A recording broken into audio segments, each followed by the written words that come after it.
வடிவ வளர்ச்சி. இதுல மனிதன் கருத்தை அறிவிக்க, தன்னுடைய கருத்தை எல்லாம் அறிவிக்கணும் அப்படின்னா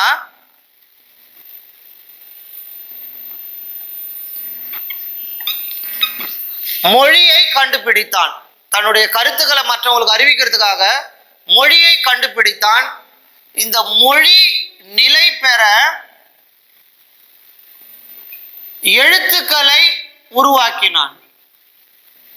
மொழி நிலை பெற எழுத்துக்களை உருவாக்கினான். இந்த எழுத்துக்களுடைய வடிவம் மொழிக்கு மொழி என்ன ஆகும்னா மாறுபடும். தமிழ்ல வேற, இந்தியில வேற, இங்கிலீஷ்ல வேற.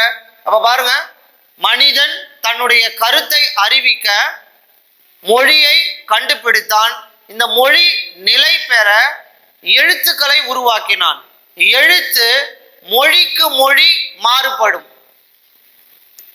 தன்னுடைய தேவைகளையும் கருத்துக்களையும் தெரிவிக்க சைகைகளை பயன்படுத்தினான். ஆக்ஷன்லயே சொல்லிக்கிறான், சாப்பிட்டியா குடிச்சியா அப்படின்னு சொல்லிட்டு. அப்போ தேவைகளையும் கருத்துக்களையும் அறிவிக்க சைகைகளை பயன்படுத்தினான். அதுக்கு அடுத்தது எழுத்துக்களின் தோற்றம். முதல்ல எழுத்துக்கள் எங்க எழுதி வச்சாங்க அப்படின்னா கற்பாறை, சுவர்கள், குகைகள்ல என்னவா எழுதியிருக்காங்க? குறியீடா எழுதுனாங்களாம். அப்படின்னா என்ன அர்த்தம்? இப்ப பாருங்க, நடக்கிறான்,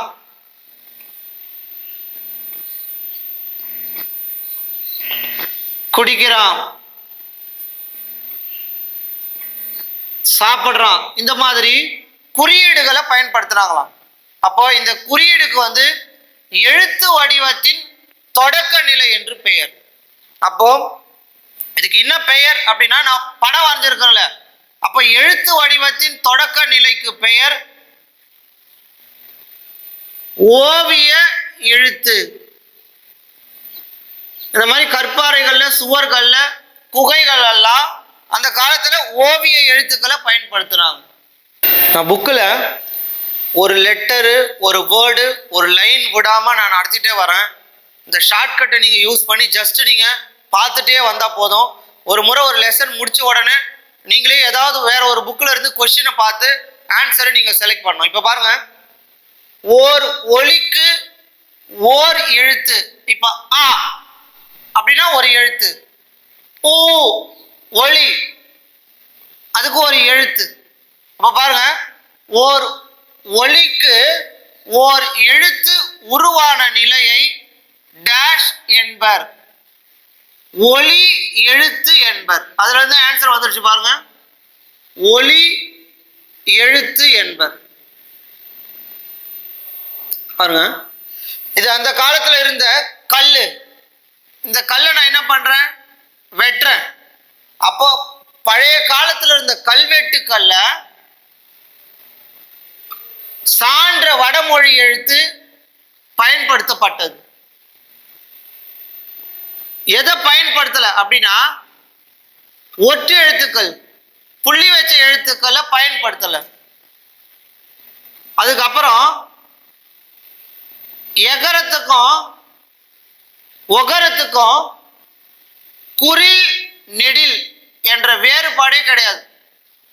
இப்ப அதை படிச்சு குறிலா நெடிலா நம்மளால கண்டுபிடிக்க முடியாது. எது எதுக்குன்னா எகரம் ஒகரம். இப்ப பாருங்க, அந்த காலத்து கல்வெட்டுக்கள்ல வடமொழி எழுத்துக்கள் காணப்பட்டது, ஒற்று எழுத்துக்கள் காணப்படுவது கிடையாது. எகரம் ஒகரம் என்ற குறில் நெடில் வேறுபாடு கிடையாது. அதுக்கு அடுத்தது தமிழ் எழுத்துக்கள். இந்த தமிழ் எழுத்து அச்சுக்கலை மூலமா முதல்ல நிலையான வடிவத்தை பெற்றது. அச்சுக்கலைனா நம்ம பிரிண்ட். டேஷ் மூலமாக தமிழ் எழுத்துக்கள் நிலையான வடிவம் பெற்றது, அச்சுக்கலை மூலமாக. இப்ப அதுல எழுதின எழுத்துக்கள் பழைய வரி வடிவங்களை எங்க பார்க்கலாம் அப்படின்னா கல்வெட்டுக்கள்லையும்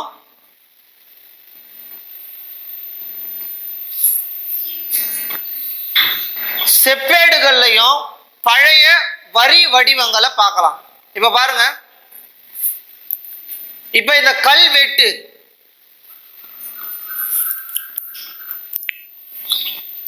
செப்பேடு, இந்த கல்வெட்டுல 3 போட்டுக்கிறோம்ல, கி மு பொது ஆண்டுக்கு முன் 3ஆம் நூற்றாண்டுக்கு அப்புறம் எழுதுறது எல்லாம் இந்த கல்வெட்டுல நம்ம பார்க்கலாம். செப்பேடுகளை எதை பார்க்கலாம் அப்படின்னா, கிபி பொது ஆண்டு 7ஆம் நூற்றாண்டுக்கு அப்புறம் எழுதுனத இந்த செப்பேடுகளை நம்ம பார்க்கலாம். இப்ப பாருங்க, இப்போ வட்டி எழுத்து, செப்பேடுகள் உள்ள எழுத்துக்கள், கல்வெட்டுகள் உள்ள எழுத்துக்கள் டேஷ் வகைப்படும் அப்படின்னா, இந்த கல்வெட்டுலையும் செப்பேடில் இருக்கக்கூடிய எழுத்துக்கள் ஒன்று வட்டு எழுத்து, இன்னொன்று தமிழ் எழுத்து. இப்போ வட்டு எழுத்து என்ன அப்படின்னா, வளைந்த கோடுகளால் எழுதப்படும் எழுத்து வட்டு எழுத்து. தமிழ் எழுத்துனா தற்பொழுது எழுதக்கூடிய எழுத்து தமிழ் எழுத்து. இப்ப இந்த வட்டு எழுத்துக்கள் எப்ப நமக்கு தெரியும் அப்படின்னா, சேர மண்டலம், அதுக்கு அடுத்தது பாண்டிய மண்டலம். இதுல ஆட்சி செய்யும் பொழுது அந்த காலத்துல 8ஆம் நூற்றாண்டிலிருந்து 11ஆம் நூற்றாண்டு வரை உள்ள சாசனங்கள்ல இந்த வட்டு எழுத்துக்கள் காணப்பட்டது. 8லிருந்து 11 வரைக்கும். அப்போ 11க்கு அப்புறம் 11ஆம் நூற்றாண்டுக்கு அப்புறம் யாருன்னா, முதலாம் ராஜராஜ சோழன் ஆட்சி செஞ்ச காலத்துல 11ஆம் நூற்றாண்டுக்கு அப்புறம் தமிழ் எழுத்துக்கள் காணப்பட்டது. அப்போ 8ஆம் நூற்றாண்டிலிருந்து 11ஆம் நூற்றாண்டு வரைக்குமே எந்த எழுத்துக்கள் பயன்பட்டதுன்னா வட்டு எழுத்துக்கள். அதுக்கப்புறமா நம்ம பாருங்க, முதற் சங்கம், இடைச்சங்கம், கடைச்சங்கம். இந்த கடைச்சங்க காலத்தில் எழுதப்பட்ட எழுத்துக்கள் கா கா. கடைச்சங்க காலத்தில் எழுதப்பட்ட எழுத்துக்கள் 2 கா போட்டிருக்கோம்ல, அப்ப கண்ணு நமக்கு 2. அதே மாதிரி கடைச்சங்க காலத்தில் எழுதப்பட்ட எழுத்துக்களுக்கு டேஷ் என்று பெயர், கண் எழுத்துக்கள் என்று பெயர். இந்த கண் எழுத்துக்களை பத்தி எந்த நூல்ல சொல்லியிருக்குது அப்படின்னா, சிலப்பதிகாரம் எனும் நூலில் கண்ணெழுத்துக்களை பற்றி குறிப்பிடப்பட்டுள்ளது. ஓகேவா? அடுத்து வரி வடிவ வளர்ச்சி. எழுத்துக்களில் மாற்றம் ஏற்பட காரணம் எழுதப்படும் பொருளின் தன்மை, அழகுணர்ச்சி. இது 2 காரணத்துக்காக எழுத்துக்கள்ல மாற்றம் ஏற்பட்டது. ஒன்று, எழுதப்படும் பொருளின் தன்மைக்காகவும் அழகுணர்ச்சிக்காகவும் எழுத்துக்களில் மாற்றம் ஏற்பட்டது. பழைய காலத்துல எதுலெல்லாம் எழுத்துக்கள் எழுதுனாங்க அப்படின்னா, கற்பாறைகள், கற்பாறைகள், பாறைகள், செப்பேடுகள், அதுக்கு அடுத்தது ஓலைகள், ஓலைகள். பாருங்க, பாறைகள். எதுக்காக இந்த பா போட்டேன்னா பாருங்க, இந்த கோடு வந்து எப்படி இருக்குதுன்னா நேர்கோடு. அப்போ பாறைகள்ல எழுதும் போது நேர்கோடுகள் பயன்படுத்தப்பட்டது. பாருங்க, அதனால தான் இந்த பா போட்டிருக்கேன். நீங்க ஓலை பாருங்க, வளைஞ்சு வளைஞ்சு இருக்குதுல்ல. அப்போ ஓலைகளில் எழுதுவதற்கு வளைகோடுகள் பயன்படுத்தப்பட்டது. பாறைகளில் நேர்கோடுகள் பயன்படுத்தப்பட்டது, ஓலைகளில் வளைகோடுகள் பயன்படுத்தப்பட்டது. அப்ப எது ஓலையில பயன்படுத்தல அப்படின்னா, ஒற்று எழுத்துக்களும் நேர்கோடுகளும் ஓலையில் பயன்படுத்தப்படவில்லை. பாறைகள்ல வளைகோடு பயன்படுத்தப்படவில்லை. அப்ப நம்ம இது 2 ஞாபகம் வச்சுக்க வேணாம், ஏதாவது ஒண்ணு ஞாபகம் வச்சுட்டா போதும். அப்ப ஓலை வளைஞ்சு வளைஞ்சு இருக்குது, அப்ப வளைகோடு. பாறை நேரா இருக்குது, அப்ப நேர்கோடுகள் பயன்படுத்தப்பட்டது. சில எழுத்துக்களை அழகுபடுத்த, இப்ப என்னுடைய கலர் சல்மான் கலர் இருக்குது, என்னுடைய கலர் பார்த்தா நான் சல்மான் கான் மாதிரி ரொம்ப கலராக இருக்கேன். இப்போ நீங்கள் எல்லாருமே கருப்பாக இருக்கிறீங்க. அப்போ உங்களை அழகுபடுத்தணும்னா ஏதாவது ஒரு பார்லர் போயிட்டு நீங்கள் அழகுபடுத்தணும். எனக்கு அது தேவையில்லை. அந்த மாதிரி எழுத்துக்களை அவன் சிரிச்சுட்டே இருக்கிறான் பாரு. எழுத்துக்களை அழகுபடுத்தணும் அப்படின்னா இப்போ பாருங்க, இப்போ இந்த மாதிரி எழுத்துக்கள் இருக்குது, இது அழகுபடுத்தணும் அப்படின்னா குறுக்கு கோடுகள் பயன்படுத்தப்பட்டது. சில எழுத்துக்களை அழகுபடுத்துவதற்காக டேஷ் பயன்படுத்தப்பட்டது, குறுக்கு கோடுகள் பயன்படுத்தப்பட்டது. ஓகே, அதுக்கு அடுத்தது புள்ளிகளும் எழுத்துக்களும். இந்த புள்ளி வைக்கும் முறை யாருடைய காலத்துல இருந்து வந்ததுன்னா தொல்காப்பியர் காலத்துல இருந்தே ஸ்டார்ட் ஆயிடுச்சான். இப்போ ஏ ஓ இப்படி நம்ம இந்த எழுத்துக்கள் பார்க்கும்போது சொல்றோம், இப்பதான் இதை குறிலா சொல்றோம். ஆனா முன்னாடி என்ன சொன்னாங்கன்னா ஏ ஓ அப்படின்னு சொன்னாங்களாம். எதனாலன்னா இது வந்து நெடில் எழுத்துக்கள். தொல்காப்பியர் காலத்துல குறில் அப்படின்னா இதுக்கு மேல புள்ளி வச்சா ஏ, புள்ளி வைக்கலனா ஏ. அப்போ ஓ மேல புள்ளி வச்சா ஓ, ஓ மேல புள்ளி வைக்கலனா ஓ. அப்போ குறில் நெடில் இந்த எழுத்துக்களை வேறுபடுத்தி காட்டுறதுக்காக தொல்காப்பியர் இந்த ஒற்றை எழுத்து முறையை கண்டுபிடிச்சாராம். அதுக்கப்புறம் பாருங்க, இந்த அகர வரிசை இது க, இதுக்கு பக்கத்துல புள்ளி வச்சோம்னா கா அப்படின்னு அர்த்தம். ச, இதுக்கு பக்கத்துல புள்ளி வச்சா சா அப்படின்னு அர்த்தம். இப்ப பாருங்க, ஒரு புள்ளி வச்சிருக்கிறேன், அப்படி புள்ளி வச்சா இந்த குறி எழுத்துக்கள் நெடில் எழுத்துக்களா சொல்லணும். இப்ப பாருங்க, அவுகார வரிசை நமக்கு தெரியும். அதுக்கு முன்னாடி ஒற்றை கொம்பு இல்ல ரெட்டை கொம்பு ஏதாவது நம்ம போடுவோம். இப்போ ரெண்டு புள்ளிய வச்சா கவுன்னு அர்த்தம். சா பக்கத்துல ரெண்டு புள்ளிய வச்சா சவுன்னு அர்த்தம். சா பக்கத்துல ஒரு புள்ளி வச்சா சா, சா பக்கத்துல ரெண்டு புள்ளி வச்சா சவு. இப்ப ஐகாரத்துக்கு பாருங்க, இப்ப இந்த காக்கு முன்னாடி ரெண்டு புள்ளி வச்சா கைன்னு அர்த்தம். இப்ப பாருங்க, இந்த ரெண்டு புள்ளியும் ஜாயின் பண்ணலாம், கை. ஒரு எழுத்துக்கு முன்னாடி ரெண்டு புள்ளி வச்சோம்னா சை அப்படின்னு அர்த்தம். இது எப்படின்னா கவுனா இந்த மாதிரி ஞாபகம் வச்சுக்கோங்க. ஓகே, அப்ப பாருங்க, அகர வரிசையில ஒரு எழுத்துக்களுக்கு பக்கத்துல புள்ளி வச்சா அது நெடிலா மாறுது. ஒரு எழுத்துக்கு பக்கத்துல ரெண்டு புள்ளி வச்சா கவுங்காவும் சவுன்னு வருது. இப்போ ஒரு எழுத்துக்கு முன்னாடி ரெண்டு புள்ளி வச்சா கை ngை சை அப்படின்னு வருது. ஓகேவா? இப்போ இதுல கசட தப்பற நம்ம குட்டி எழுகிற எழுத்துக்கெல்லாம் நம்ம இப்போ சொல்லிட்டு இருக்கோம். ஆனா முன்னாடி இந்த எழுத்துக்களுக்கு மேல புள்ளி வச்சோம்னா இதுக்கு பேரு குசுடு துப்புரு அப்படின்னு அர்த்தம். குட்டி எழுகிற எழுத்துக்களா இப்ப கன்சிடர் பண்ணியிருக்காங்க. இப்ப பா, இப்ப ஃபார் எக்ஸாம்பிள் மா ரா, மா ரா இம். இப்ப இந்த பான்ற எழுத்துக்கு உள்ள புள்ளி வச்சோம்னா இது என்ன எழுத்துனா இம்முன்னு அர்த்தம். அப்ப இப்படி எழுதியிருந்தாங்கன்னா அந்த காலத்துல கல்வெட்டுகளை செப்பேடுகள்ல அப்ப நம்ம மரம்னு படிக்கணும். ஓகேங்களா? இப்போ உருவ மாற்றம். இப்ப இந்த எழுத்துக்கள் எல்லாம் உருவம் மாறி வந்துருச்சு. என்னது? துணைக்கால் வந்தா நெடில், இணை கொம்பு வந்தா நெடில்,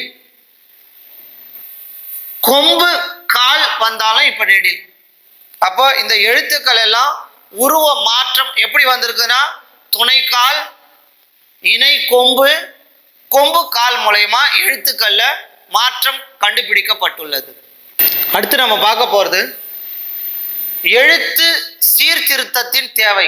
இப்ப இந்த எழுத்துக்கள் எல்லாம் எழுதும் போது படிக்கும் போது ரொம்ப கஷ்டமா இருந்ததுல, அதனால அதுல சீர்திருத்தம் எதனால தேவைப்பட்டதுன்னா ஓலை சுவடிகளிலும் கல்வெட்டுகளிலும் எழுதும் பொழுது மெய் எழுத்துக்கள் சிதைந்து விடும் என்பதால் மெய் எழுத்துக்களை பயன்படுத்துவது கிடையாது.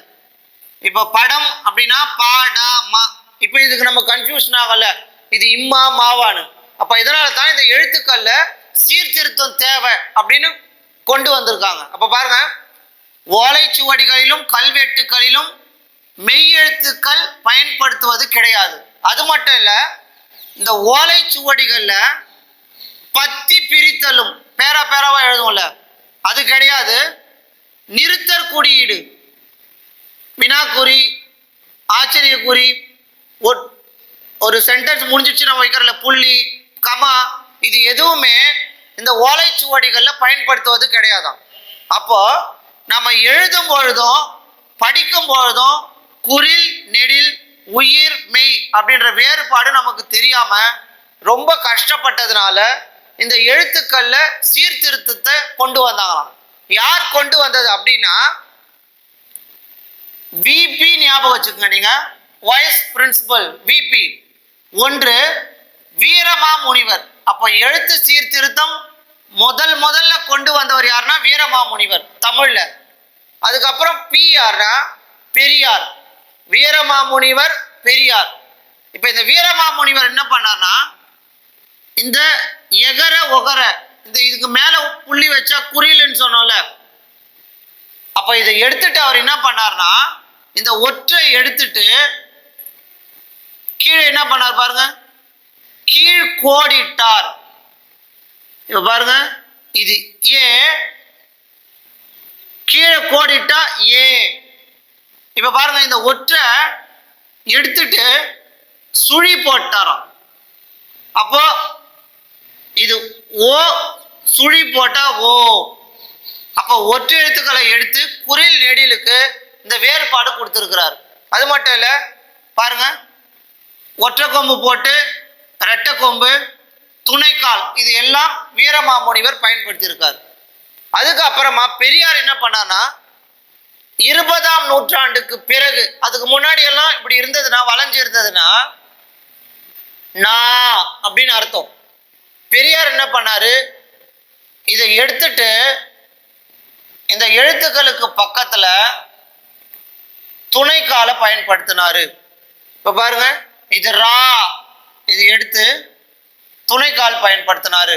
இதை மாத்தி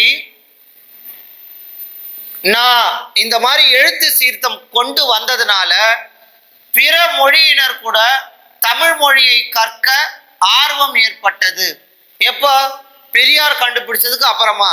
அது மட்டும் இல்ல, கணினி பயன்பாட்டிற்கு ஏற்ற மொழியாகவும் தமிழ் விளங்குகிறது. இவ்வளவு மாபெரும் விஷயத்தை செஞ்சவங்க யாருன்னா இந்த விபி தான், வீரமாமுனிவரும் பெரியாரும். ஓகேவா? அடுத்து நம்ம பார்க்கக்கூடிய தலைப்பு நிலம் பொது. இப்ப தமிழ்நாட்டுல ஏரி இருக்கக்கூடிய எல்லா இடங்களுமே ஏரியாவா மாறி போயிடுச்சு. அதனால நிறைய பிரச்சனைகள் எல்லாம் வருது. அந்த காலத்திலேயே அமெரிக்கா நாட்டுல தான் வாழக்கூடிய நிலத்தை அவங்க தெய்வமாகவும், தாயாகவும், சகோதரியாகவும், சகோதரனாகவும் பார்த்துருக்காங்க. இதுல எதெல்லாம் சகோதரி, எதெல்லாம் சகோதரன் அப்படின்னு சொல்லிட்டு நம்ம பார்க்க போறோம். இந்த நிலம் பொது என்ற நூல் எதிலிருந்து எடுத்தாங்க, யார் எழுதிருந்துன்னா பக்தவச்சல பாரதி எழுதிய தமிழக பழங்குடிகள் அப்படின்ற நூல்ல இருந்து எடுக்கப்பட்டது தான் நிலம் பொது என்ற தலைப்பு. ஓகே, இப்ப பாருங்க, இந்த பாடத்துல என்ன சொல்லியிருக்காங்க அப்படின்னா, அமெரிக்கா நாட்டுல பூஜே சவுண்டு, பூ போட்டிருக்கிறேன், ஜே போட்டிருக்கிறேன், சவுண்டு, பூஜே சவுண்டு என்னும் இடத்தை சுற்றி வாழ்ந்த மனிதர்கள் யார்னா சுகுவாமிஷ் பழங்குடியினர். அமெரிக்காவில் பூஜே சவுண்ட் எனும் இடத்தை சுற்றி வாழ்ந்தவர்கள் சுகுவாமிஷ் பழங்குடியினர். இவங்களுடைய தலைவன் யாருன்னா சியாட்டல். சியாட்டல் இங்க பாருங்க, தலை, தலைக்குன்னா அப்படி போடுறோம், ஒரு சி போடுறோமா, இன்னொரு சி போடுறோம். அப்ப இவங்களுடைய தலைவன் சியாட்டல். பாருங்க, சுகுவாமிஸ் பழங்குடியினரின் தலைவன் சியாட்டல். இவர் என்ன சொல்றாருன்னா, அமெரிக்காவில் இருக்கக்கூடிய குடியரசுத் தலைவருக்கு ஒரு கடிதம் எழுதுறார். என்னன்னு எழுதுறாரு? இயற்கை வளங்கள் சிதையாமல் இருக்க ஒரு கடிதம் எழுதினார். யாருக்கு? அமெரிக்காவில் இருக்கக்கூடிய குடியரசுத் தலைவருக்கு, பிரசிடென்ட்டுக்கு என்ன சொல்றாரு? செவ் இந்தியர்களாகிய நாங்க எங்களுடைய நிலத்தை எல்லாம் தாயாகவும், மதர், எங்களுடைய வானத்தை நாங்க தந்தையாகவும் நினைக்கிறோம். கீழே நிலம் மேல வானம், இது தாயாகவும், மேல வானத்தை தந்தையாகவும் நாங்க நினைக்கிறோம். எங்க ஊர்ல இருக்கக்கூடிய எல்லா மலர்களையுமே நாங்க சகோதரிகளா நினைக்கிறோம். ஏன்னா பூ யார் வைப்பாங்க? சகோதரிகள். அதுக்கு அடுத்தது, எங்க ஊர்ல இருக்கக்கூடிய, இங்க பாருங்க கொம்பு போட்டிருக்கேன், இந்த மாதிரி கொம்பு இருந்தா மான், கால் பெருசா இருக்கும்ல குதிரை, குதிரைன்னா அழகா வரைஞ்சிருக்க பாருங்க, பார்த்தீங்களா எவ்வளவு கேவலமா இருக்குதுன்னு சொல்றான். மான், குதிரை, கழுகு போன்றவை அனைத்தும் எங்களுக்கு சகோதரர்கள், பிரதர்ஸ். அப்ப பாருங்க, தாய், தந்தை, சகோதரி, சகோதரன். இப்போ வாஷிங்டன் தலைவர் தான் இவர் என்ன பண்ணாங்களாம், எனக்கு உங்களுடைய இடம் வேணும் அப்படின்னு அவர் கேட்டதுனால இவருக்கு கடிதம் எழுதுறாராம் கோபமா. பாரு என்ன சொல்றாரு பாருங்க, ஆறுகள் எல்லாம், எங்க ஊர்ல இருக்கக்கூடிய ஆறுகள் எங்களுடைய உடன் பிறந்தவர்கள். இந்த ஆறுகளில் ஓடக்கூடிய நீர் எல்லாமே எங்கள் மூதாதையர்களினுடைய ரத்தம் அப்படின்னு சொன்னாங்களாம். குருதி, மூதாதையர்களின் குருதின்னு சொல்லியிருக்காங்க. இந்த நிலம் எப்படிப்பட்ட நிலம் அப்படின்னா, பாட்டன்மார்கள் எரிந்த சாம்பலால் ஆனது. இந்த நிலம் ஃபுல்லா எங்களுடைய தாத்தா பாட்டி எரிஞ்சிட்டு போன சாம்பலால் ஆயிருக்குது அப்படின்னு சொல்லிட்டு, நிலம் பொது எனும் தலைப்பில் பக்தவாச்சல பாரதி, பாரதி பாரதி பழங்குடியினர், பாருங்க பா பா பா பா கியூப் ஞாபகம் வச்சுங்க. பக்தவாச்சல பாரதி பழங்குடிகள் எனும் புக்கில் இருந்து இந்த தலைப்பை எழுதியிருக்காருங்க. ஓகேவா? நம்ம வீட்டில் இருக்கக்கூடிய தாத்தா பாட்டி எல்லாம் அந்த காலத்துல பறவைகள், விலங்குகள், காடு, இதை பற்றியெல்லாம் நிறைய கதை சொல்லு. அடுத்து இயல் 3ல தமிழர் மருத்துவம் அப்படின்ற பாடத்தை பற்றி நம்ம பார்க்க போகிறோம். மருந்தென வேண்டாவாம் யாக்கைக்கு அருந்தியது அற்றது போற்றி உணின். அதாவது நம்ம உண்ட உணவு சீரணித்த பிறகு மறு உணவு எடுத்து கொண்டால் நமக்கு எந்த மருந்தும் தேவைப்படாது என்று திருவள்ளுவர் அன்னைக்கே 942வது குறள்ல மிக அழகாக சொல்லியிருக்கிறாரு. ஓகே, நமக்கு இன்னைக்கு பாடத்துல தமிழருடைய மருத்துவத்தை பத்தி சித்த மருத்துவர் சிவராமன், சித்த மருத்துவர் சிவராமன் அழகான சில பாயிண்ட்ஸ் நமக்கு சொல்லியிருக்காரு. அதை நம்ம இப்ப பார்க்கலாம். தாவரத்தில் இருக்கக்கூடிய எந்தெந்த பகுதியெல்லாம் நமக்கு மருந்தா பயன்படுது அப்படின்னா, வேர், பட்டை, இலை, பூ, கனி, தாவரத்தின் இந்த அனைத்து பாகங்களுமே நமக்கு மருந்தா பயன்படுது. அந்த காலத்துல எதெல்லாம் பழந்தமிழர்களுடைய மருத்துவ முறைகளா இருந்தது அப்படின்னு நம்ம பார்த்தோம்னா, நம்பர் 1 மூலிகை மருத்துவம், நம்பர் 2 அறுவை மருத்துவம், நம்பர் 3 மருந்தில்லா மருத்துவம். அப்போ மருத்துவ முறைகள் பழந்தமிழர்கள் 3 விதமா வச்சுட்டு இருக்காங்க. மூலிகை மருத்துவம், அறுவை மருத்துவம், மருந்தில்லா மருத்துவம். அது மட்டும் இல்லாம உடலை வளப்படுத்தி உள்ளத்தை சீராக்கும் யோக கலைகளையும் பழங்கால தமிழர்கள் அறிஞ்சிருக்கிறாங்க. இந்த மருத்துவ முறைகளோடு யோகத்தையும் அறிஞ்சிருக்கிறாங்க. ஓகே, இப்போ பழங்காலத்துல இருந்த மருத்துவ முறைகள்ல சித்த மருத்துவம், ஆயுர்வேதம், இயற்கை மருத்துவம், நாட்டு மருத்துவம், இந்த மருத்துவ முறைகள் எல்லாம் இருந்தது. இந்த எல்லா மருத்துவ முறைகளும் ஒன்றா அல்லது வேற வேறனா? எல்லா மருத்துவ முறைகளும் ஒன்றுதான். பாருங்க, இந்த சித்த மருத்துவத்துல மரபு வழி, நாட்டு வழி மருத்துவமாக சுருங்கியதான். இந்த சித்த மருத்துவம் நாளடைவில் என்ன ஆயிடுச்சுன்னா மரபு வழி மருத்துவமாகவும் நாட்டு மருத்துவமாகவும் சுருங்கியது. சில பேர் மட்டும்தான் இதை பயன்படுத்துறாங்க. ஏன்னா ஆங்கிலேயருடைய வருகை வந்த பிறகு எல்லாருமே அந்த ஆங்கில மருத்துவத்தை பயன்படுத்த ஆரம்பிச்சிட்டாங்க. அப்ப இதை மரபு வழி சில ஜெனரேஷன் யாரெல்லாம் யூஸ் பண்ணாங்களோ அவங்க மட்டும்தான் இதை பயன்படுத்த ஆரம்பிச்சாங்க. அப்ப அது சுருங்கிடுச்சுன்னு சொல்றாங்க. பாருங்க, நமக்கு வாழ்க்கையில ஏற்படக்கூடிய வாழ்வியல் நோய் அப்படின்னா ஜெனட்டிக். இப்ப தாத்தா பாட்டி கிட்ட இருந்து அப்பா அம்மாக்கு, அப்பா அம்மா கிட்ட இருந்து குழந்தைங்களுக்கு, இந்த மாதிரி வாழ்வியல் நோய்கள் அப்படின்னு எதை முக்கியமா குறிப்பா சொல்றாங்கன்னா, ஒண்ணு சர்க்கரை, இரத்த கொதிப்பு, புற்றுநோய், மாரடைப்பு.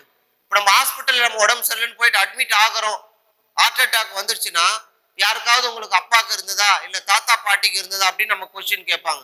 கேன்சர் கூட அதே மாதிரி தான். அப்ப இது எல்லாமே முன்னாடி வாழ்வியல் நோய் ஒரு ஒரு ஜெனரேஷன் கிட்ட இருந்து அப்படியே தொடர்ந்து வர்றதுனால இந்த 4 நோய்களுமே வாழ்வியல் நோய்ன்னு நம்ம சொல்றோம். பாருங்க, எது வாழ்வியல் நோய்? சர்க்கரை நோய், இரத்த கொதிப்பு, புற்றுநோய், மாரடைப்பு ஆகிய 4மே வாழ்வியல் நோய்கள். அதுக்கு அடுத்தது வேர்பாறு தழைப்பாறு என்னும் கூற்று கூறியவர் யாருன்னா சித்தர்கள். அதாவது வேர்ல இருந்து மருத்துவத்தை எடுத்தாங்க, தழையிலிருந்து மருத்துவத்தை எடுத்தாங்க.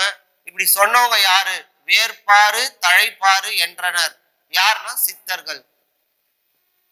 இந்த வேர்ல மட்டும் இருந்து தான் மருத்துவம் செஞ்சாங்களா இல்ல தழைகள்ல மட்டும்தான் மருத்துவம் செஞ்சாங்களா? இல்ல, அது கூடவே என்ன பண்ணிருக்காங்க, நாளடைவுல உலோகங்களையும் பாஷாணங்களையும் கூட பயன்படுத்தி இருக்கிறாங்க.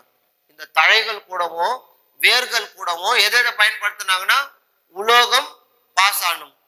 அதுக்கு அடுத்தது இந்த சித்த மருத்துவத்தில் எது இல்லை அப்படின்னா பக்க விளைவு இல்லை. ஏன் சித்த மருத்துவத்துல பக்க விளைவு இல்லை?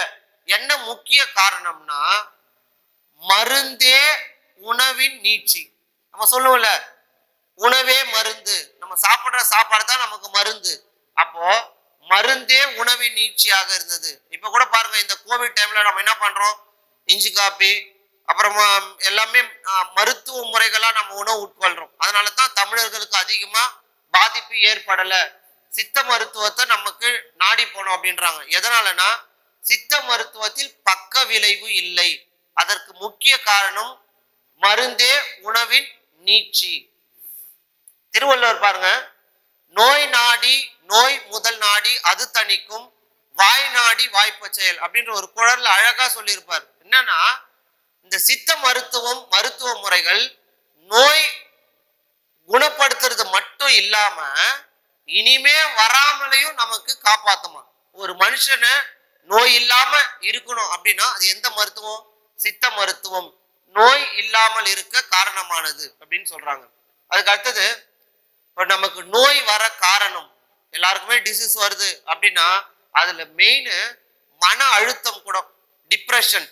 சில பேருக்கு ரொம்ப டென்ஷன்ல இருப்பாங்க, அதுவே அவங்கள வியாதி வர வச்சிருமா. இப்ப நம்ம சொன்னோம்ல, இங்க பார்த்தோம்ல வாழ்வியல் நோய், அது ரொம்ப கஷ்டத்திலே இருந்திருப்பாங்க. அந்த மாதிரி இதய நோய்கள் எல்லாம் வரத்துக்கு காரணம் மன அழுத்தம். அது மட்டும் இல்ல, உணவு, மாசு நிறைந்த சுற்றுச்சூழல். 3 காரணங்கள் சொல்றாங்க நோய் வரத்துக்கு முக்கிய காரணமா. மன அழுத்தம், உணவு, மாசு நிறைந்த சுற்றுச்சூழல். ஓகேவா? அதுக்கு அடுத்தது மரபு சார்ந்து உடல் எடை அதிகம்.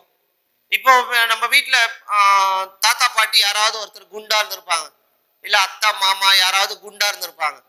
அது அப்படியே நம்ம வீட்டுல வரக்கூடிய குழந்தைங்களும் குண்டா இருக்கிறாங்க அப்படின்னா அவங்களுக்கு எந்த நோயுமே இல்லை. அந்த தாத்தா பாட்டி குண்டா இருந்ததுனால இவங்களும் குண்டா அந்த மரபு வழியா வந்துட்டே இருக்கிறாங்க குண்டு குண்டா. அவங்களுக்கு நோய் இல்லை அப்படின்ற பட்சத்துல அவங்க உடல் எடையை குறைக்கணும்ன்ற அவசியம் இல்லை. கவனமா, நோய் இல்லாத பட்சத்துல, அவங்களுக்கு நோய் இருந்தா கண்டிப்பா உடல் எடையை குறைக்கணும். அப்ப எப்ப குறைக்கணும் நம்மளுடைய உடல் எடைனா 1 அல்லது 1.5 ஆண்டுக்குள்ள நமக்கு இந்த உடல் எடையை குறைச்சிடணும். அப்பதான் நமக்கு நோய் இல்லாம இருக்க முடியும். நடைமுறையில் உள்ள மருத்துவங்களை 4 முறைகள்ல சொல்றாங்க. இப்போ அட் பிரசன்ட்ல என்னென்ன மருத்துவம் இருக்குது அப்படின்னா, 1 சித்த மருத்துவம், 2 ஆயுர்வேதம், 3 யுனானி மருத்துவம், 4 அலோபதி மருத்துவம். இப்போ நடைமுறையில் உள்ள மருத்துவ முறைகள் 4. 1 சித்த மருத்துவம், 2 ஆயுர்வேதம், 3 யுனானி, 4 அலோபதி.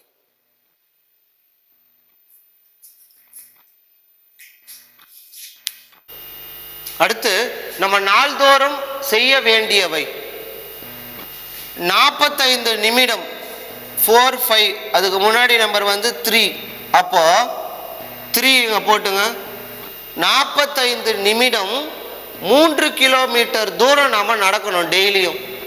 அதுக்கு அடுத்தது 15 நிமிடம் யோகா, தியானம், மூச்சு பயிற்சி செய்ய வேண்டும். 7 மணி நேரம் தூங்க வேண்டும். 3 லிட்டர் தண்ணீர் குடிக்க வேண்டும். இது மொத்தமாக நம்ம டெய்லி நம்ம செஞ்சோம்னா நோய் இல்லாத வாழ்க்கையை நம்ம வாழலாம் அப்படின்னு சொல்கிறாங்க.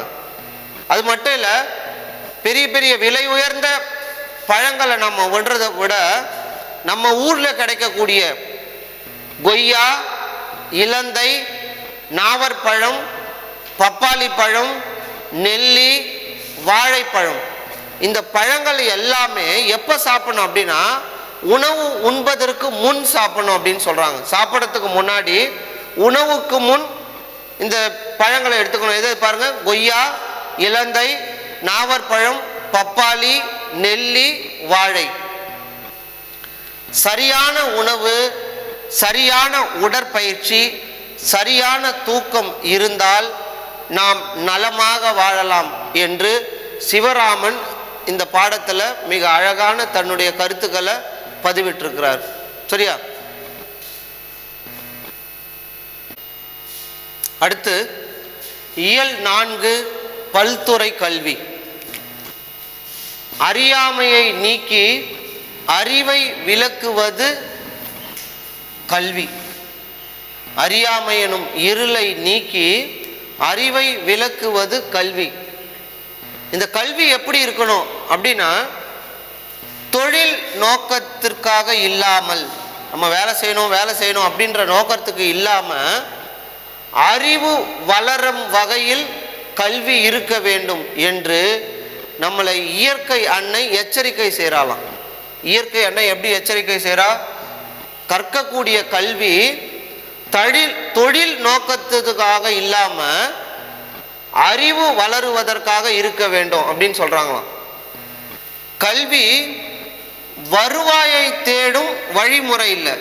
கல்வின்றது வருவாயை தேடும் வழிமுறை கிடையாது. அது மெய்மையை தேடவும் அறநெறி பயிலவும் பயிற்சி அளிக்கும். கல்வி வருவாய் தேடும் வழிமுறை இல்லை. முக்கியமான பாயிண்ட் இது. அது மெய்மையை தேடவும் அறநெறியில் பயிலவும் பயிற்சி அளிக்கும் என்று கூறியவர் விஜயலட்சுமி பண்டிட். இந்த மாதிரி சொன்னவங்க யாருன்னா விஜயலட்சுமி பண்டிட். இவங்க யாருன்னா, இவங்களுக்கு ஒரு சிறப்பு இருக்குது. ஐநா அவையினுடைய முதல் பெண் தலைவர்.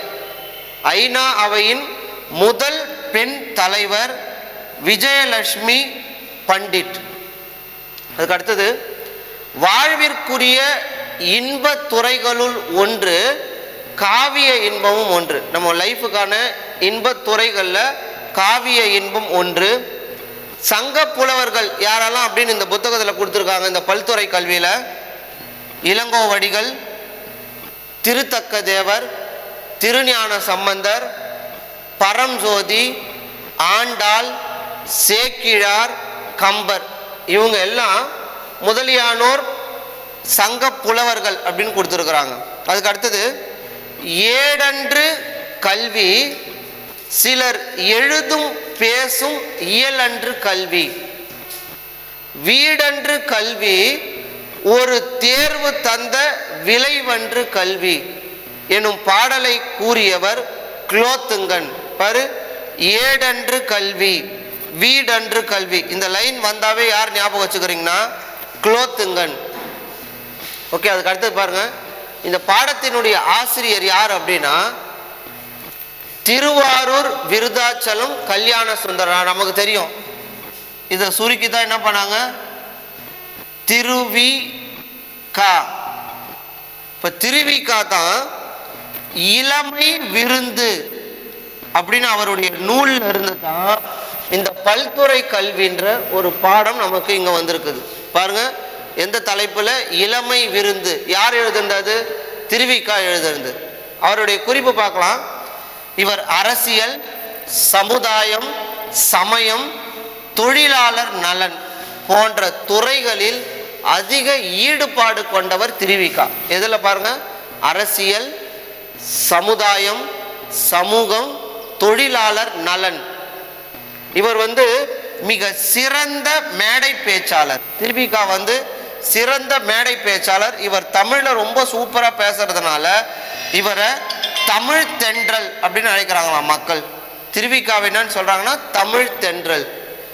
திருவிக்கா எழுதிய நூல்கள் மனித வாழ்க்கையும் காந்தியடிகளும், மனித வாழ்க்கையும் காந்தியடிகளும், பெண்ணின் பெருமை, தமிழ் சோலை, பொதுமை வேட்டல், முருகன் அல்லது அழகு. நமக்கு தெரியும் முருகனாவே அழகு. அதுக்கு அடுத்தது தான் இளமை விருந்துல இருந்தா நமக்கு இந்த பாடல் வந்திருக்கு. கவனிங்க, இந்த என்னென்ன நூல்கள் பாருங்க.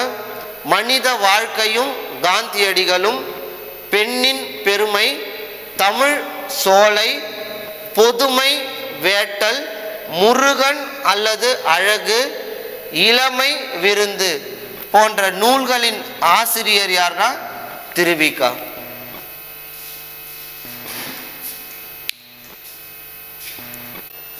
அடுத்து இயல் 5 நாட்டுப்புற கைவினை கலைகள்.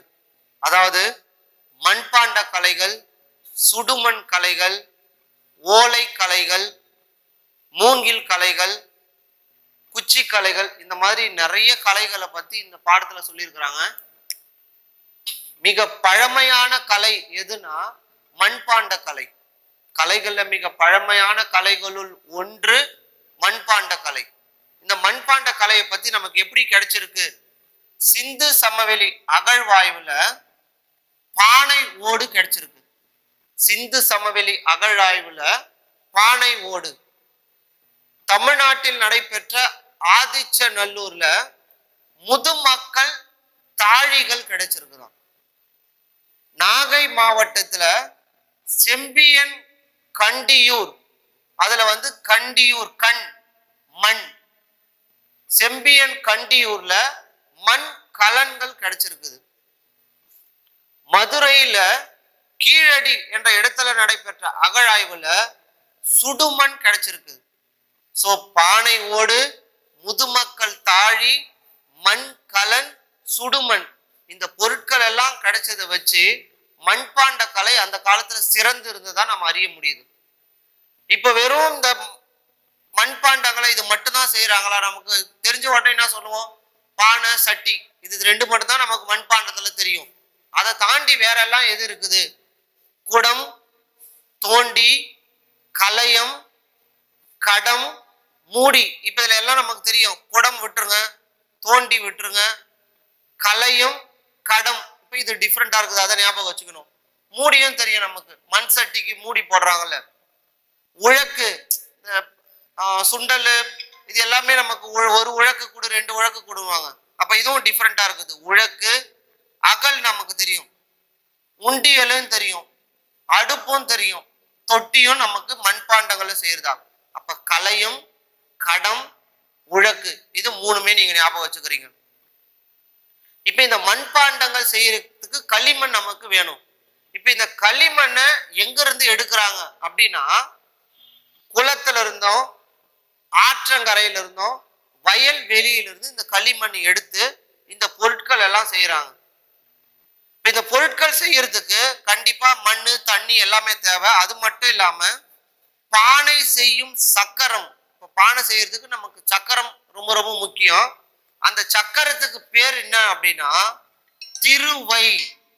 சக்கரத்தின் பேரு திருவை. நல்லா ஞாபகம் வச்சுக்கணும். பானை செய்யக்கூடிய சக்கரத்திற்கு பேரு திருவை. இப்ப இந்த பானை செய்யும் முறைய டேஷ் என்று அழைப்பர். பானை செஞ்சேன்னு சொல்லக்கூடாது.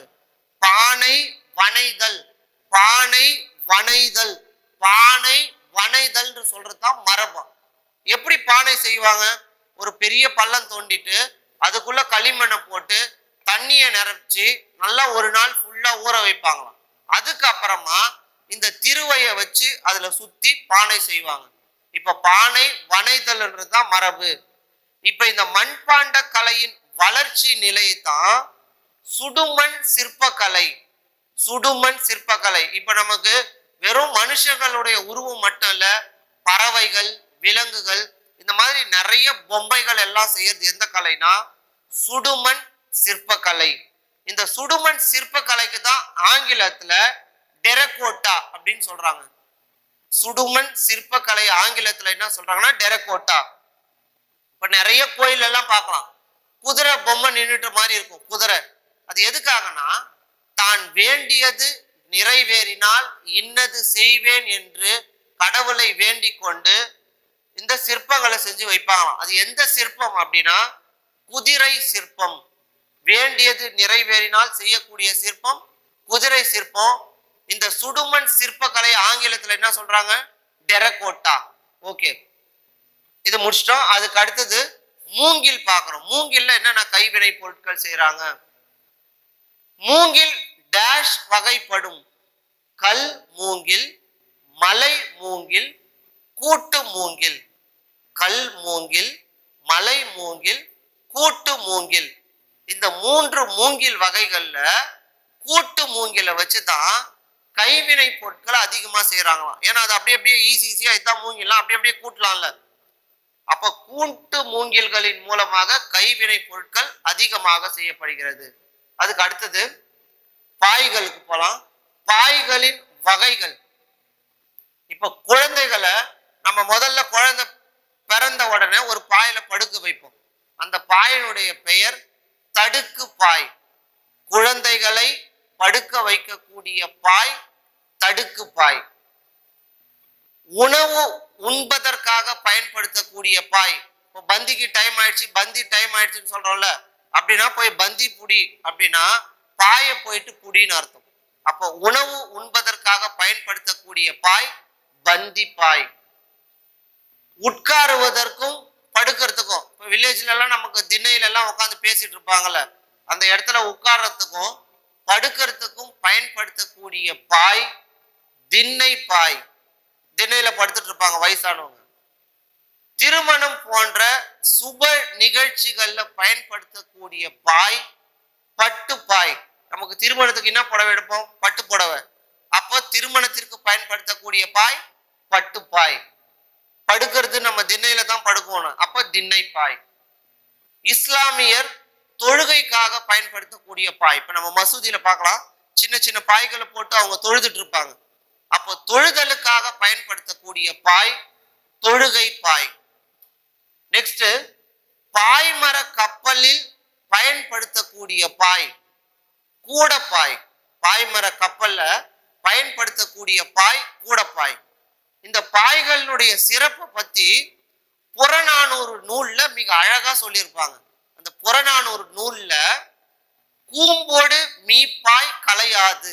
இப்ப பாருங்க, மீப்பாய் அப்படின்னா பாய்மர கப்பலில் பயன்படுத்தக்கூடிய பாய். இந்த பாய்கள்ல சுருட்டுவதற்கும் விரிப்பதற்கும் இந்த கப்பல்ல பயன்படுத்தக்கூடிய இந்த பாய் மிக பயன்படும் அப்படின்னு சொல்லிட்டு புறநானூறு பாடலில் இந்த பாடல் இடம்பெற்றிருக்கும். அப்போ கூம்போடு மீப்பாய் கலையாது எனும் பாடல் வரி இடம்பெற்றுள்ள நூல் புறநானூறு. ஏன் கோபி தெரியல? அடுத்து நமக்கு பனை ஓலையை பத்தி பார்க்க போறோம். இந்த பனை மரத்துல ஓலை, நார், இது ரெண்டுமே நமக்கு என்ன பயன்படுது அப்படின்னு பார்த்தோம்னா, பனைமரம் உயரம் மட்டும் இல்ல, அது பயன்லையும் சிறந்தது அப்படின்னு சொல்றோம். எதனால? கிளுகிழுப்ப அந்த பனை ஓலையில பொம்மை, பொருள் வைக்க சிறிய கொட்டான், பெரிய கூடை. இப்ப பாருங்க, கிளுகிழுப்ப நமக்கு தெரியும், பொம்மை தெரியும், சிறிய கொட்டான் பொருள் வைக்கிறதுக்காக இது கொஞ்சம் டிஃப்ரெண்டா இருக்குது. அதுக்கு அடுத்தது பெரிய கூடையும் நமக்கு தெரியும், சுலகு டிஃப்ரெண்டா இருக்குது. விசிறி நமக்கு ஓலையில செஞ்சிருக்கிறாங்க. தொப்பி, அப்புறம் ஓலைப்பாய். அப்ப இதுல டிஃப்ரெண்டா இருக்குது எது? சிறிய கொட்டான், சுலகு போன்றவை செய்ய பயன்படும் பொருள் பனை ஓலை. இந்த ஓலையில இது எல்லாமே செய்யறாங்களாம். அந்த பனை ஓலை, அந்த மட்டையில இருக்கக்கூடிய நாரை வச்சு கயிறு, கட்டில், கூடை ஆகியவை செய்ய பனை மரத்தின் நார் பயன்படுகிறது. ஓகேவா? அதுக்கு அடுத்த கலை எதுனா பிரம்பு கலை. இந்த பிரம்பை வச்சு கட்டில், ஊஞ்சல், நாற்காலி, மேசை, பூக்கூடை, பழக்கூடை, அதுக்கப்புறமா வெற்றிலை பெட்டி, இது எல்லாமே செய்யறாங்க அப்படின்னு சொல்லிட்டு இதெல்லாம் நம்ம ஞாபகம் வச்சுக்க வேண்டியது. இடியாப்ப தட்டு, இடியாப்ப தட்டு எதுல செய்யறாங்கன்னா பிரம்புல செய்யறாங்களாம். அது மட்டும் இல்ல, அர்ச்சனை தட்டு, அர்ச்சனை தட்டும் இடியாப்ப தட்டும் செய்யக்கூடியது பிரம்பு. இப்ப பாருங்க, இந்த பிரம்பு இது தாவர வகையை சார்ந்தது. இது உலோகம் போல வளைக்கலாம். பிரம்பை உலோகம் போல வளைக்கலாம் அப்படின்னு சொல்றாங்க. இந்த பிரம்பு குளிர்ச்சியானது. இப்ப நம்ம 2 கெடபாறையை வச்சுட்டு இந்த பிரம்பை நமக்கு தேவையான வடிவத்துல சூடு பண்ணி வளைச்சோம்னா அதுக்கப்புறம் தண்ணியில நினைச்ச உடனே நமக்கு வேண்டிய வடிவத்தை அப்படியே கொடுக்குமா.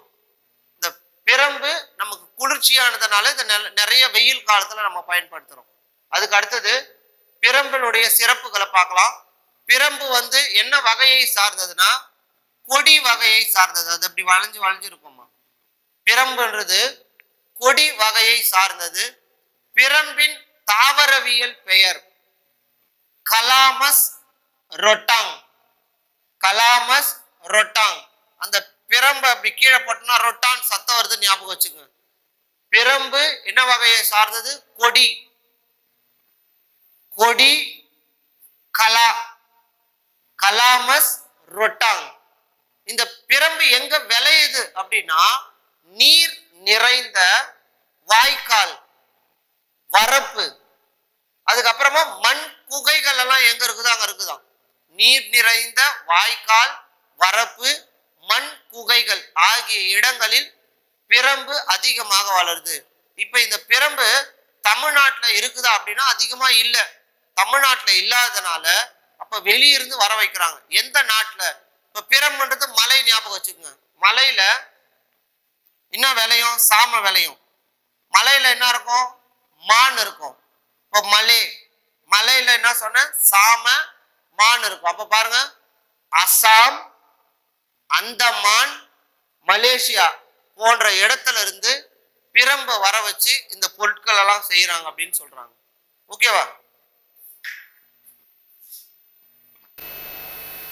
ஓகே, அடுத்தது இயல் 6ல கொங்கு நாட்டு வாணிகம் அப்படின்ற உரைநடையை பத்தி நம்ம பார்க்க போறோம்.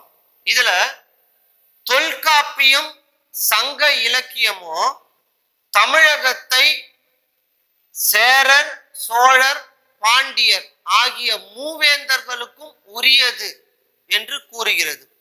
எது சொல்லுது? தொல்காப்பியம், சங்க இலக்கியமும் தமிழகத்தை சேரர், சோழர், பாண்டியர் ஆகிய மூவருக்கும் உரியது என்று கூறுகிறது. இதுல தொல்காப்பியம்ன்ற நூலு வன்புகழ் மூவர் தன்பொழில் வைப்பு என்று கூறுகிறது. மூவர் அப்படின்னா நமக்கு ஷார்ட்கட்டு சேரர், சோழர், பாண்டியர். இப்ப தன் அது கூடவே தொல் ஞாபகம் வச்சுக்கோங்க. அப்ப வன்புகழ் மூவர் தன்பொழில் வைப்பு என்று கூறும் நூல் தொல்காப்பியம். அதுக்கு அடுத்தது பாருங்க, ராமாயணம், வால்மீகி எழுதிய ராமாயணம், மகாபாரதம், அர்த்த சாத்திரம், அசோகர் கல்வெட்டு ஆகிய அனைத்திலும் மூவேந்தர்களை பற்றி குறிப்பிட்டிருக்கிறாங்களாம். எது எதுல? ராமாயணம், மகாபாரதம், அர்த்த சாஸ்திரம், அசோகர் கல்வெட்டு. அதுலயே சொல்லியிருக்காங்கன்னா அப்ப இந்த மூவேந்தர்கள் எல்லாம் ரொம்ப காலத்துக்கு பிற்பட்டவர்கள் அப்படின்னு நமக்கு தெரியுது. இதுல இந்த மூவேந்தர்களில் சேரர்களை பத்தி நம்ம இப்ப பார்க்க போறோம். முடியுடை வேந்தர்களில் பழமையானவர் சேரர். இது நம்ம எப்படி நம்ம சேரர் தான் மிக பழமையானவர் அப்படின்னா நம்ம சொல்லும் போதே தெரியும். சேரர், சோழர், பாண்டியர்.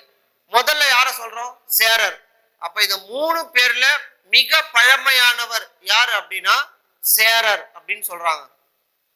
போந்தை வேம்பே ஆரென அப்படின்னு சொல்லிட்டு தொல்காப்பியம் சொல்றாங்க. இதுல முதல்ல நமக்கு சொல்லும் போதே போந்தை அப்படின்னும் போதே அப்ப இது யாரு? சேரர்களுக்கு உரியது. அப்ப முதல்ல பழமையானது எதுனா சேரர்கள் தான் இப்படின்னு சொல்லக்கூடிய நூல் எதுனா தொல்காப்பியம். தொல்காப்பியம்ன்ற நூல் சொல்லுது. இந்த சேரர்களின் நாடு குடநாடு. சேரர்களின் நாடு குடநாடு. இவர்களின் தலைநகரம் வஞ்சி. சேரர்களின் தலைநகரம் வஞ்சி. இந்த நாடு எங்க இருந்து எங்க வரைக்கும் இருக்குது அப்படின்னா மேற்கு மலைத்தொடர்ல இருந்து அரபிக் கடலில் கடக்கும் பேரி ஆற்றங்கரை. மேற்கு மலையிலிருந்து ஆறு பாருங்க, மலை என்ன மலை? மேற்கு மலையில இருந்து ஆற்றங்கரை. ரொம்ப தூரம் இருக்குன்னா பெருசா தானே இருக்கும். அப்போ பேரி ஆற்றங்கரை எங்க இருக்குது? அது அரபிக் கடலில் கடக்கும் பேரி ஆற்றங்கரை வரைக்கும் இந்த சேர நாடு பறந்து விரிந்து இருக்குது. இந்த சேர நாடு டேஷ் எனவும் அழைக்கப்படுகிறது, கருவூர் என்றும் அழைக்கப்படுகிறது. குடநாடு கருவூர் என்றும் அழைக்கப்படுகிறது. சேர நாட்டின் துறைமுகம் எதெல்லாம் அப்படின்னா தொண்டி, முசிறி, காந்தலூர். இதுல நமக்கு தொண்டியும் முசிறியும் தெரியும், அதனால இதை மறந்துடலாம். சேர நாட்டின் துறைமுகம் காந்தலூர். அதுக்கு அடுத்தது சேரர்களுடைய கொடி எதுனா வில்லு. அவர்களுடைய பூ பனம்பூ. சேரர்களின் பூ பனம்பூ. பாருங்க, முடியுடை வேந்தர்களில் பழமையானவர் சேரர். போந்தை வேம்பே ஆரென எனும் கூறுவதிலிருந்து மிக பழமையானது சேரர்கள் தான் என்று கூறும் நூல் தொல்காப்பியம், தொல்காப்பியர். சேர நாடு எந்த நாடு? குடநாடு என்று அழைக்கப்படுகிறது. சேர நாட்டின் தலைநகரம் வஞ்சி. எது வரைக்கும் விரிந்து இருக்குது அப்படின்னா மேற்கு மலை தொடர்ல இருந்து அரபிக் கடலில் கடக்கும் பேரி ஆற்றங்கரை வரை இந்த சேர நாடு இருக்குது. இந்த குட்டநாடுன்றது குடநாடுன்னு அழைக்கிறதுனால இதுக்கு கருவூர் என்று பேரும் இருக்குது. இவர்களுடைய துறைமுக பட்டினம் தொண்டி, முசிறி, காந்தலூர். சேரர்களின் கொடி வில். சேரர்களின் பூ பனம்பூ. அதுக்கு அடுத்தது இந்த சேர நாட்டின் எல்லைகள் நம்ம பார்த்தோம் அப்படின்னா இன்றைய கேரளா அதுல இருந்து தமிழகத்தை சேர்ந்த சேலம் மாவட்டம், கோவை மாவட்டம் இணைந்த பகுதி தான் இந்த சேர நாட்டின் எல்லைகளா இருக்குதான். கேரளாவில இருந்து தமிழ்நாட்டில் இருக்கக்கூடிய சேலம், கோவை இந்த பகுதி வரைக்கும் இருக்குது அப்படின்னு சொல்றாங்க. இந்த சேலம், கோவை ஆகிய 2 மாவட்டங்களையும் தான் தற்பொழுது கொங்கு நாடு என்று அழைக்கப்படுகிறது. கொங்கு நாடு என்று அழைக்கப்படும் மாவட்டங்கள் சேலம், கோவை. இதுக்கு நமக்கு ஷார்ட்கட் கொங்கு, கோவை. கொங்கு, கோவை. இன்னொன்னு அது சேலம். அதுக்கு அடுத்தது பாரு, இப்ப இந்த கொங்கு நாடுன்னு சொன்னல, அந்த கொங்கு மண்டலத்தை பத்தி நம்ம பார்க்க போறோம். கார்மேக கவிஞர் இந்த கொங்கு மண்டலத்தை பத்தி என்ன சொல்றாருன்னா கொங்கு மண்டல சதகம் என்னும் நூலில் கார்மேக கவிஞர் கொங்கு மண்டல சதகம் என்னும் நூல்ல இந்த மண்டலத்தை பத்தி சொல்லியிருக்கிறாரு.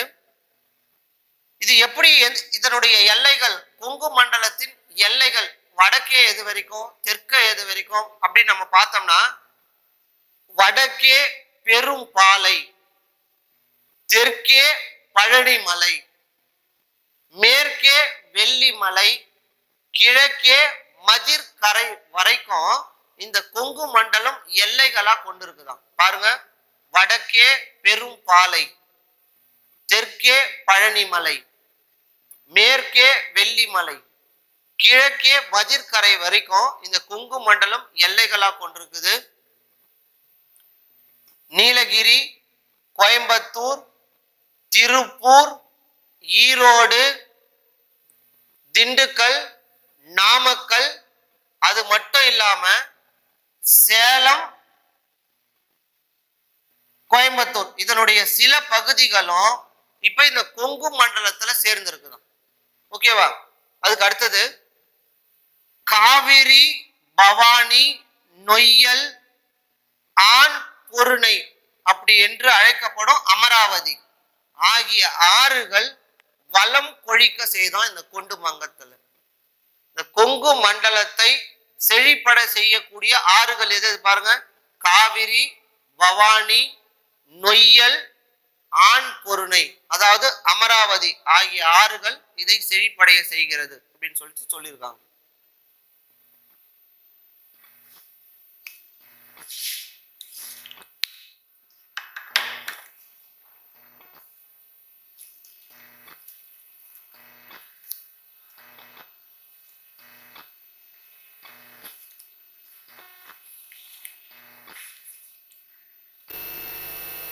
அடுத்து இந்த கொங்கு மண்டலத்துல பழங்கால வணிகம், உழவு, கைத்தொழில், வணிகம் ஆகிய மூன்றும் ஒரு நாட்டு மக்களின் நல்வாழ்விற்கு அடிப்படை அப்படின்னு சொல்றாங்க. ஒரு நாட்டு மக்கள் நல்லா வாழறாங்க அப்படின்னா உழவு, கைத்தொழில், வணிகம் இந்த மூணுமே இருக்கணும்ன்றாங்க. கடல் வாணிகத்தில் சிறந்தவர்கள் சேரர்கள். அது மட்டும் இல்லாம அவங்க வலிமையான கப்பல் படையும் வச்சிருந்திருக்கிறாங்க. சேர மன்னன் செங்குட்டுவர் கடல் போர்ல வென்றதனால கடல் பிறகோட்டிய செங்குட்டுவன் என்று அழைக்கப்பட்டார். இதுல கடம்பர் எனும் கடற்கொள்ளையர்கள் இவங்கள சேர மன்னர்கள் அடக்கினாங்களாம். இப்போ கடற்கொள்ளையர்களுக்கு பேர் என்னன்னா கடம்பர். இவர்களை அடக்கியவர்கள் சேர மன்னர்கள். சேர நாட்டில் உள்ள சிறந்த துறைமுகம் முசிறி.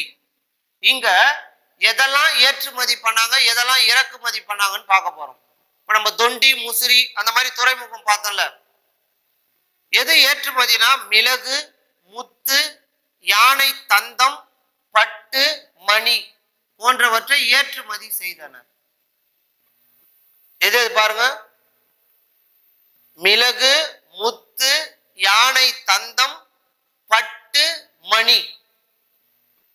பொன், புடவை, ஆடை, பவளம், செம்பு, கோதுமை போன்றவற்றை இறக்குமதி செய்தனர். எது இறக்குமதி செஞ்சாங்க முசிறிலனா? பொன், புடவை, ஆடை, பவளம், செம்பு, கோதுமை. இது டிஃப்ரெண்டா இருக்கு பாருங்க. இது எல்லாமே இறக்குமதி செஞ்சிருக்கிறாங்க. அந்த நாட்டில் இருக்கக்கூடிய விலையை எப்படி நிர்ணயம் செஞ்சாங்கன்னா நெல்லை வச்சுதான் செஞ்சிருக்கிறாங்க. நெல்லும் உப்பும் ஒரே மதிப்பு கொண்டது.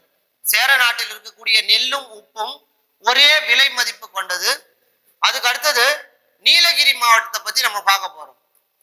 கிழக்கு தொடர்ச்சி மலையும் மேற்கு தொடர்ச்சி மலையும் சந்திக்கும் இடத்திற்கு நீலகிரி என்று பெயர். இந்த நீலகிரி மாவட்டம், இந்த மாவட்டத்துல எதெல்லாம் விளையுது அப்படின்னா காபி, தேயிலை, உருளை, கேரட், முட்டைகோசு, தைல மரம். இது நமக்கு பிராக்கெட்ல என்ன பண்ணிருக்காங்கன்னா யூகலிப்டஸ் கொடுத்துருக்காங்க. அந்த தைலம் இது எல்லாமே இங்க நீலகிரி மாவட்டத்துல விளையுது. இந்த மாவட்டத்தில் உள்ள தொழிற்சாலைகள் எதெல்லாம் சிறந்த தொழிற்சாலைகள் நீலகிரிலனா தேயிலை தொழிற்சாலை. நமக்கு தெரியும் காபி, ஏன்னா நீலகிரி மாவட்டம் போனவே அதுதான் நமக்கு ஃபேமஸ். யாரெல்லாம் சுற்றுலா போறாங்களோ அவங்க எல்லாமே அது வாங்கிட்டு வருவாங்க. அப்போ தேயிலை தொழிற்சாலை, புகைப்பட சுருள் தொழிற்சாலை, துப்பாக்கி வெடிமருந்து தொழிற்சாலை, தைல மர எண்ணெய் யூகலிப்டஸ் தைலம் தயாரிக்கக்கூடிய தொழிற்சாலைகள் நீலகிரியில் அதிகமாக காணப்படுகிறது. இந்த தொழிற்சாலை எல்லாம் இங்க தான் இருக்குது பாருங்க. தேயிலை தொழிற்சாலை நமக்கு தெரியும், அதை விட்டுடலாம். புகைப்பட சுருள் தொழிற்சாலை இங்க தான் இருக்குதான். துப்பாக்கி வெடிமருந்து தொழிற்சாலை, இது ரெண்டு தான் நம்ம ஞாபகம் வச்சுக்கணும். தைலம் நாவலே அங்கதான் ஈஸியா நம்ம ஞாபகம் வச்சுக்கலாம். அதுக்கு அடுத்தது கோயம்புத்தூர். கோயம்புத்தூர் முன்பு கோவன் புத்தூர் என்று அழைக்கப்பட்டதாம். இப்போ கோயம்புத்தூர்னு சொல்றோம்ல, கோவன் புத்தூர். இங்க நெல்லு, கரும்பு, வாழை, காய்கறி, பூ இது எல்லாமே அதிகமா கிடைக்குமா. நமக்கு கோயம்புத்தூர்ல போனோம்னா ஃப்ரெஷ்ஷா இருக்கும். பஞ்சாலை, நூற்பாலை, மின்சார பொருள், எந்திரம், வீட்டு உபயோக பொருட்கள் தயாரிக்கும் தொழிற்சாலைகள் இங்க கோயம்புத்தூர்ல அதிகமா இருக்குதான். பாருங்க, பஞ்சாலை, நூற்பாலை, மின்சார பொருள், எந்திரம், வீட்டு உபயோக பொருட்கள் தயாரிக்கக்கூடிய தொழிற்சாலைகள் நிறைந்த மாவட்டம் எதுனா கோயம்புத்தூர். இந்த கோயம்புத்தூர் முன்னாடி எப்படி அழைச்சாங்க? கோவன் புத்தூர். அடுத்து நம்ம திண்டுக்கல் மாவட்டத்தை பத்தி பார்க்க போறோம். மலர் உற்பத்தியில் முதலிடம் வகிப்பது திண்டுக்கல். நம்ம வேற வேற மாவட்டம்லாம் நினைச்சிருப்போம், ஊட்டி தான் நமக்கு ஞாபகம் வரும். மலர் உற்பத்தியில் முதலிடம் வகிப்பது திண்டுக்கல். இந்த திண்டுக்கல் தமிழ்நாட்டின் ஹாலந்து என்று அழைக்கப்படுகிறது. தமிழ்நாட்டின் ஹாலந்து திண்டுக்கல். இங்க அரிசி, தோல், பூட்டு தொழிற்சாலை அதிகமா இருக்குதான். நமக்கு திண்டுக்கல்னாவே என்னது? சிறப்பு பூட்டு. அப்ப அதை விட்டுலாம். அரிசி தொழிற்சாலையும் தோல் தொழிற்சாலையும் நிறைந்த இடம் திண்டுக்கல். இன்னொன்னு ஒரு பெருமை என்னன்னா, சின்னாலப்பட்டி, சுங்குடி சேலை, இந்த சேலைகள் தயாரிக்கக்கூடிய இடம் நிறைந்த மாவட்டம் எதுனா திண்டுக்கல் மாவட்டம். சிங்காலப்பட்டின்ற இடத்துல சுங்குடி சேலைகள், அது எந்த மாவட்டம்? திண்டுக்கல் மாவட்டம். அதுக்கு அடுத்தது ஈரோடு. தமிழ்நாட்டின் உள்ள பரப்பளவில் இரண்டாவது பெரிய நகரம் ஈரோடு. பரப்பளவில் இரண்டாவது. தமிழ்நாட்டில் மஞ்சளுக்காக சந்தை நடைபெறக்கூடிய ஒரே இடம் ஈரோடு. நம்ம ஊர்ல அங்கங்க சந்தை கூடும்ல, செவ்வாய்க்கிழமை, திங்கக்கிழமை, வில்லேஜ்ல எல்லாம் நமக்கு நிறைய கூடும். அந்த மாதிரி மஞ்சளுக்காக சந்தை நடைபெறக்கூடிய ஒரே இடம் ஈரோடு. அதுக்கு அடுத்தது திருப்பூர் மாவட்டம். மிக சிறந்த பின்னல் ஆடை நகரம் என்று அழைக்கிறாங்க. திருப்பூரை பின்னல் ஆடை நகரம். இந்தியாவின் முதல் ஆயத்த ஆடை பூங்கா எங்க இருக்குது அப்படின்னா, நேதாஜி ஆயத்த ஆடை பூங்கா எங்க இருக்குது அப்படின்னா திருப்பூர் மாவட்டத்தில் இருக்குது. இந்தியாவின் முதல் ஆயத்த ஆடை பூங்கா, அது பேர் வந்து நேதாஜி ஆயத்த ஆடை பூங்கா எங்க இருக்குது அப்படின்னா திருப்பூர் மாவட்டத்துல. தேசிய அளவில் புகழ் பெற்ற காங்கேய மாடு. இப்பதான் நமக்கு ஜனவரி மாசம் நிறைய பேர் ஜல்லிக்கட்டெல்லாம் பார்த்திருப்போம். அதுல காங்கேய மாடு எங்க இருக்குது அப்படின்னா திருப்பூர் மாவட்டத்துல. இது வந்து நம்ம மாவட்டம் மட்டும் இல்ல, தேசிய அளவில் புகழ் பெற்றதான். அதுக்கு அடுத்தது நாமக்கல் மாவட்டம். பச்சை மலை, கொல்லிமலை, சேர்வராயன் மலை. பாருங்க, பச்சை மலை, கொல்லிமலை, சேர்வராயன் மலை ஆகிய மலைகளின் சில பகுதிகளை உள்ளடக்கியது தான் இந்த நாமக்கல் மாவட்டம். இங்க கோழி முட்டை, அந்த முட்டை இடுறதுக்காக கோழி வளர்க்கிறோம்ல, அந்த கோழியிடும் அந்த கோழி அப்புறமா முட்டை, இது ரெண்டுமே தென்னிந்தியாவின் முதல் மாவட்டம். எது அதிகம்னா சிறந்ததுன்னா நாமக்கல் தான். இந்த மாவட்டத்துல தான் இது ரெண்டுமே அதிகமா இருக்குமா. அதுக்கு அடுத்தது சிற்றுந்து, சரக்குந்து. ஏன்னா அங்க வியாபாரம் அதிகமா இருக்கிறதுனால இந்த போயிட்டு போயிட்டு வந்துட்டே இருக்குமா. அதிகமாக இயங்கக்கூடிய இடம் நாமக்கல். சிற்றுந்தும் சரக்குந்தும் அதிகமாக இயங்கக்கூடிய மாவட்டம் நாமக்கல். அதுக்கு அடுத்தது சேலம். நமக்கு தெரியும் மாங்கனி நகரம். சேலம்னாவே நமக்கு சிறப்பு எது? மாங்கனி. திருநெல்வேலி அல்வா, எப்படி திருப்பதினா லட்டுன்றோம், மணப்பாறைனா முறுக்கு, சேலம்னா மாம்பழம், திண்டுக்கல்னா பூட்டு. இந்த மாதிரி ஒரு ஒரு மாவட்டத்தினுடைய சிறப்புகள் எல்லாம் சொல்லியிருக்கிறாங்க. சேலம் மாவட்டம் என்ன அழைக்கிறாங்க? மாங்கனி நகரம். இந்தியாவிலேயே ஜவ்வரிசி அதிகம் விளையக்கூடிய மாவட்டம் எதுனா சேலம் மாவட்டம். ஜவ்வரிசி இருக்குது அப்படின்னா சேலத்துல தான். தமிழ்நாட்டுல கைத்தறி நெசவாலை சிறந்த மாவட்டம் எதுனா சேலம். ஏழைகளின் ஊட்டி என்று அழைக்கப்படக்கூடிய ஏற்காடு உள்ள மாவட்டம் சேலம். அது மட்டும் இல்ல, முலாம் பூசும் தொழில், இந்த பாத்திரங்களுக்கெல்லாம் முலாம் பூசும்ல, அந்த தொழிற்சாலை நிறைந்த மாவட்டம் சேலம். பாருங்க, மாங்கனி நகரம்னு அழைக்கிறாங்க. இந்தியாவிலே ஜவ்வரிசி விளையக்கூடிய இடம் சேலம் மாவட்டம். தமிழ்நாட்டில் கைத்தறிக்கு சிறப்பு பெற்றது சேலம். ஏழைகளின் ஊட்டி என்று அழைக்கப்படக்கூடிய ஏற்காடு உள்ள மாவட்டம் சேலம். முலாம் பூசும் தொழில் நடைபெறக்கூடிய மாவட்டம் சேலம். அதுக்கு அடுத்தது லாஸ்ட் கரூரை பத்தி பார்க்க போறோம். வஞ்சி மாநகரம் என்று அழைக்கப்படுகிறது. கரூர் மாநகரத்தை வஞ்சி மாநகரம் என்று அழைக்கப்படுகிறது. இந்த மாவட்டத்தை பத்தி ஒருத்தர் சொல்லியிருக்காரு, கிரேக்க அறிஞர் தாலமி தமிழ்நாட்டின் முதன்மையான உள்நாட்டு வணிக மையம் கொண்ட மாவட்டம் கரூர்னு சொல்றாராம். தமிழ்நாட்டின் முதன்மையான உள்நாட்டு வணிக மையம் கொண்ட இடம் கரூர்.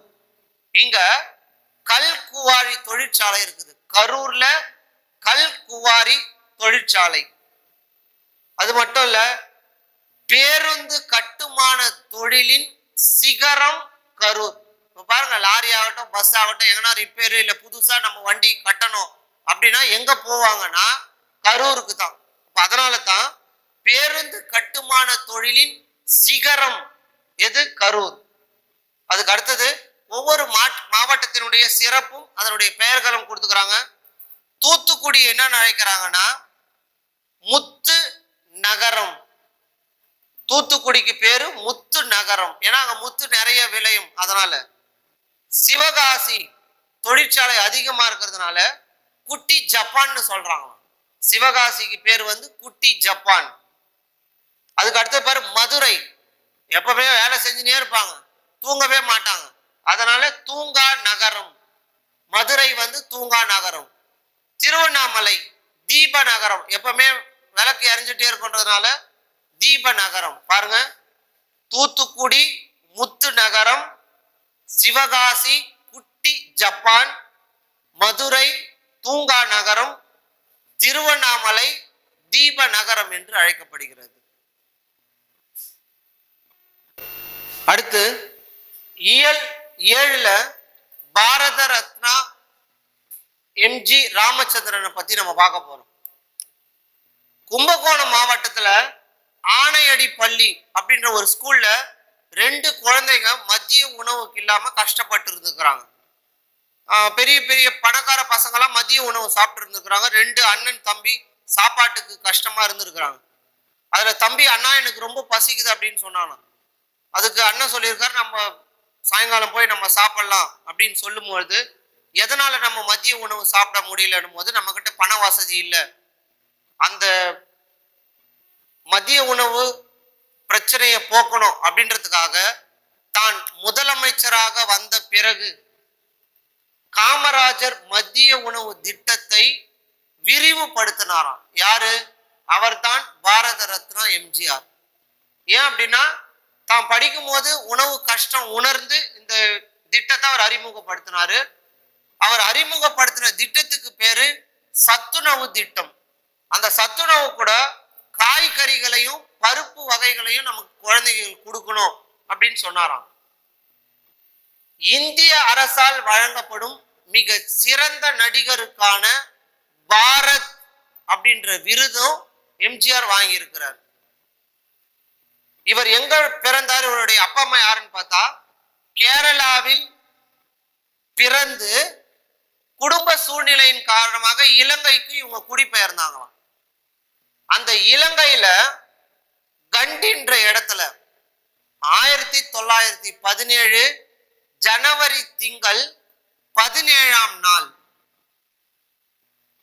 கேரளாவில் அவங்களுடைய பூர்வீகம், ஆனா அவங்க இலங்கைக்கு குடியேறினாங்க. அங்க கண்டின்ற இடத்துல 1917 ஜனவரி திங்கள் 17ஆம் நாள் கோபாலன் சத்யபாமா ஆகிய தம்பதியினருக்கு மகனாக பிறந்தவர் எம்ஜிஆர். இவர் பிறந்த உடனே கொஞ்ச நாள் கழிச்சு அவங்க அப்பா இறந்துட்டார், கோபாலன். ஸோ அவங்க குடும்ப சூழ்நிலையின் வறுமையின் காரணமாக தமிழ்நாட்டில் இருக்கக்கூடிய கும்பகோணத்தில் குடியேறினர். அதான் இங்க மேல பார்த்த மாதிரி ஆணையடி பள்ளியில படிக்கும்போது தான் இந்த குடும்ப சூழ்நிலையின் காரணமா சாப்பாட்டுக்கு வழி இல்லை. அதனாலதான் இவர் இந்த திட்டத்தை, சத்துணவு திட்டத்தை கொண்டு வந்தார்னு நம்ம பார்த்தோம். அப்ப பாருங்க, அவங்க கேரளா, அவங்க அப்பா அம்மா ஊரு இலங்கைக்கு போனாங்க, பிறந்தது அங்கிருந்து கும்பகோணத்துல குடியேறினாங்க. இவர் வெளியூருக்கு போயிட்டு வரும்போது கார்ல போயிட்டே இருக்கும் பொழுது அவங்களுடைய மனைவியாரும் கூட அவங்களுடைய உறவினர்களும் போயிட்டே இருக்கும்போது ஏழை ஒரு வயதானவங்களும் ஒரு சின்ன பெண்ணும் கால் சூடு தாங்க முடியாம தவச்சிட்டு இருந்தாங்களாம். அதை பார்க்கும்பொழுது அவங்க கிட்ட காலணி இல்லைன்னு ஒன்று தன்னுடைய மனைவியினுடைய காலணியும் தன்னுடைய உறவினருடைய காலணியும் அவங்களுக்கு கொடுக்க சொன்னாராம். ஸோ இதை பார்த்து அவர் என்ன பண்ணார்னா காலணி வழங்கும் திட்டத்தை கொண்டு வந்தார். இவர் தீட்டிய திட்டங்கள் அனைத்தும் தன் கண்கூடாக பார்த்து ஏழைகளுக்கான திட்டம் எம்ஜிஆர் திட்டந்து படப்பிடிப்புக்காக அவர் காஷ்மீர் போயிருக்கிறார். அப்படி போகும்பொழுது அங்க இந்திய படை வீரர் நல சங்கம் அவரை சிறப்பு விருந்தினராக கூப்பிட்டாங்க. அப்படி கூப்பிடும் பொழுது அந்த கூட்டத்துல நான் நன்கொடையா பணம் கொடுக்குறேன் அப்படின்னு ஒப்புக்கொண்டிருக்கிறார். அதுக்கு தேவையான பணம் அவர்கிட்ட இல்லாதனால அங்க இருக்கக்கூடிய ஒரு தொழில் அதிபர்கிட்ட அவர் காசு வாங்கியிருக்கிறார். வாங்கின காசை தமிழகத்துக்கு வந்த உடனே அவர் திருப்பி அனுப்பினாராம். தன்னிடம் பணம் இல்லைன்னா கூட மற்றவங்க கிட்ட கடன் வாங்கி கொடுக்கும் திறன் வாய்ந்த சிறப்பு வாய்ந்தவர் தான் எம்ஜி ராமச்சந்திரன். அதனால தான் இவரை பொன்மன செம்மல் அப்படின்னு அழைக்கிறாங்களாம். இப்ப நம்ம கிட்ட இருந்தாவே நம்ம கொடுக்க மாட்டோம், சில பேர் இல்லைன்னு சொல்லிடுவோம். ஆனா இவர் தன்னிடம் இல்லைன்னா கூட வாங்கி கொடுத்திருக்கிறார். உழவர் கடன் தள்ளுபடி, ஏழைகளுக்கான வீட்டு வசதி, மகளிர் திருமண உதவி, தாய் சேய் நல இல்லம் வசதி, பற்பொடி திட்டம், பாடநூல் திட்டம், முதியோர் உதவி தொகை திட்டம், நம்ம இதெல்லாம் வாங்கிட்டே இருக்கிறோம். ஆனா யாரு கொடுத்தாங்கன்னு நமக்கு தெரியல. வேலை இல்லாத வேலை வாய்ப்பற்றவர்களுக்கான உதவி தொகை நலிந்தோர்களுக்கு, இந்த திட்டங்களை எல்லாம் கொண்டு வந்தவர் பாரத ரத்னா எம்ஜி ராமச்சந்திரன். ஓகேவா? அடுத்தது சென்னை பல்கலைக்கழகம் இவருக்கு டாக்டர் பட்டம் வழங்கி சிறப்பித்தது. தமிழக அரசு எம்ஜிஆர் மருத்துவ பல்கலைக்கழகம் நிறுவியிருக்காங்க. சென்னை பல்கலைக்கழகம் தான் இவருக்கு டாக்டர் பட்டம் கொடுத்தாங்க. தமிழக அரசு என்ன பண்ணிருக்குன்னா எம்ஜிஆர் மருத்துவ பல்கலைக்கழகம் நிறுவி இருக்குது. இந்திய அரசாங்கம் என்ன பண்ணுச்சுன்னா பாரத ரத்னா எனும் இந்திய மாமணி விருத 1988 இவருக்கு வழங்குச்சான் இந்திய அரசு. பாரத ரத்னா என்ற உயரிய விருது. அதுக்கு பொருள் என்ன? பாரத ரத்னா என்பதன் பொருள் இந்திய மாமணி. மதுரையில 5ஆம் உலக தமிழ் மாநாட்டை நடத்தியவர் எம்ஜி ராமச்சந்திரன். தஞ்சையில 1000 ஏக்கர் பரப்பளவில் தமிழ் பல்கலைக்கழகத்தை நிறுவி இருக்கிறார். தஞ்சாவூர்ல 1000 ஏக்கர் பரப்பளவை வாங்கி அங்க தமிழுக்காக ஒரு பல்கலைக்கழகத்தையே உருவாக்கியவர் எம்ஜிஆர். இவருடைய 100 ஆண்டு விழாவை ஒட்டி, நினைவு நாளை ஒட்டி 2017ஆம் ஆண்டு 2018ஆம் ஆண்டுல சென்னையிலையும் மதுரையிலையும் இருக்கக்கூடிய பேருந்து நிலையத்திற்கு எம்ஜி ராமச்சந்திரன் பேருந்து நிலையம் என்று பெயர் சூட்டப்பட்டுள்ளது. எப்பனா 100ஆம் ஆண்டு நினைவு தினத்தினன்று. அதுக்கப்புறமா இந்திய அரசாங்கம் சென்னை சென்ட்ரல் இருக்கக்கூடிய ரயில் நிலையத்திற்கு எம்ஜி ராமச்சந்திரன் மத்திய ரயில் நிலையம் அப்படின்ற பேர் வச்சு இவருக்கு சிறப்பு செஞ்சிருக்கிறாங்க. இதெல்லாம் சாதாரணமா இல்லை. இவ்வளவு பெரிய நல்ல நல்ல திட்டங்களை தீட்டினதுனால இவருக்கு கிடைச்ச பெரும் பொக்கிஷம் பேரு பொன்மன செம்மல். இதற்கு தகுதியான ஒரு சிறந்த முதலமைச்சரா எம்ஜிஆர் விளங்கி இருக்கார். அடுத்து இயல் 8ல அயோத்திதாசர் பண்டிதர் அவரை பத்தி அயோத்திதாசர் சிந்தனைகள் அப்படின்ற தலைப்புல நம்ம பார்க்க போறோம். 19ஆம் நூற்றாண்டின் இறுதியிலும் 20ஆம் நூற்றாண்டின் தொடக்கத்திலும் வாழ்ந்தவர் அயோத்திதாச பண்டிதர். இவர் எவ்வளவு சிறப்பு பாருங்க, 2 நூற்றாண்டுல வாழ்ந்திருக்கிறார். சமத்துவம், பகுத்தறிவு இவை இரண்டையும் பரவலாக்கியவர் பெரியாரும் அம்பேத்கரும். சமத்துவத்தையும் பகுத்தறிவையும் பரவலாக்கியவர்கள் தந்தை பெரியாரும் அண்ணல் அம்பேத்கரும். இவர்களுக்கெல்லாம் முன்னோடியாக திகழ்ந்தவர் அயோத்திதாச பண்டிதர். தென் இந்திய சமூக சீர்திருத்தத்தின் தந்தை என்று அழைக்கப்படுகிறார்.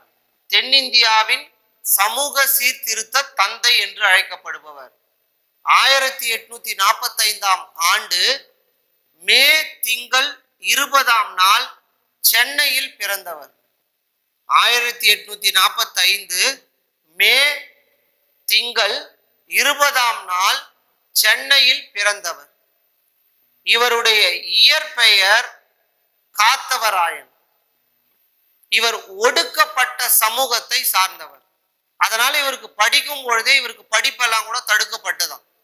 இவர் ஒடுக்கப்பட்ட சமூகத்தை சார்ந்ததுனால இவர் நிறைய இன்னல்களுக்கும் ஆளாகியிருக்கார். அப்போ அயோத்திதாச பண்டிதரிடம் இவர் கல்வியையும் சித்த மருத்துவத்தையும் பயின்றாராம். அவருடைய டீச்சர் பேரு அயோத்திதாச பண்டிதர். அவர்கிட்ட கல்வி படிச்சிருக்கிறாரு, சித்த மருத்துவத்தையும் படிச்சாராம். அப்ப அந்த ஆசிரியர் இவர் ஒடுக்கப்பட்டவரா இருந்தாலும் இவர் மேல ரொம்ப அன்பு காட்டியதுனால அந்த ஆசிரியருடைய பெயரையே தன்னுடைய பெயராக மாற்றிக்கொண்டார். ஏன்னா இவருடைய பெயர் இயற்பெயர்னா பார்த்தோம் காத்தவராயன். ஆனா இவர் என்ன மாத்திக்கிறாரு, அயோத்திதாச பண்டிதர். ஏன்னா தன்னுடைய ஆசிரியர் மேல இருக்கக்கூடிய பக்தியினாலையும் பாசத்தினாலையும் அவருடைய பெயர் மாற்றிக்கினாரு. இவர் அதுக்கப்புறமா பர்மால போயிட்டு இருந்தாரு. அதுக்கப்புறமா தமிழகத்துக்கு திரும்பி வந்திருக்கிறார். எதுக்காகனா ஒடுக்கப்பட்ட மக்களுக்காக இவர் தமிழ்நாட்டுக்கே திரும்பி வந்துட்டு இருக்கிறார்.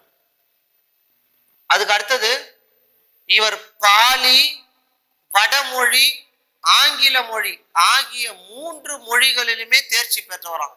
இப்படி ஒரு மொழி இருக்குதுன்னு இப்பதான் நமக்கு தெரியுது. பாலி, வடமொழி, ஆங்கில மொழி ஆகிய 3 மொழிகளிலும் தேர்ச்சி பெற்றவர் அயோத்திதாச பண்டிதர். அவருடைய இயற்பெயர் காத்தவராயன். இவர் என்ன பண்ணாரா, 1907ஆம் ஆண்டு ஒரு பைசா தமிழன் அப்படின்ற ஒரு இதழை ஸ்டார்ட் பண்ணியிருக்கிறார். ஒரு பைசா தமிழன். அது எவ்வளவு அந்த இதழனுடைய விலை அப்படின்னா கால்லாம்.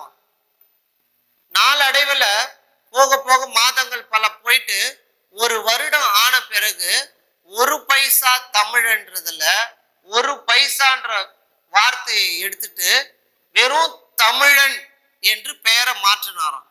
தன்னுடைய இதழினுடைய பெயர் தமிழன் என்று மாற்றியிருக்கிறார்.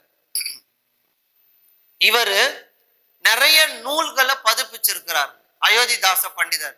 எந்தெந்த நூல்கள் பாருங்க, போகர் 700,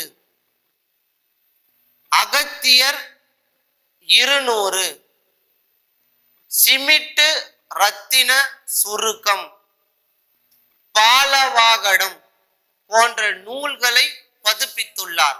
என்னென்ன நூல்கள் பாருங்க, போகர் 700, அகத்தியர் 200, சிமிட்டு ரத்தின சுருக்கம், பாலவாகடம் போன்ற நூல்களை இவர் பதிப்பித்துள்ளார்.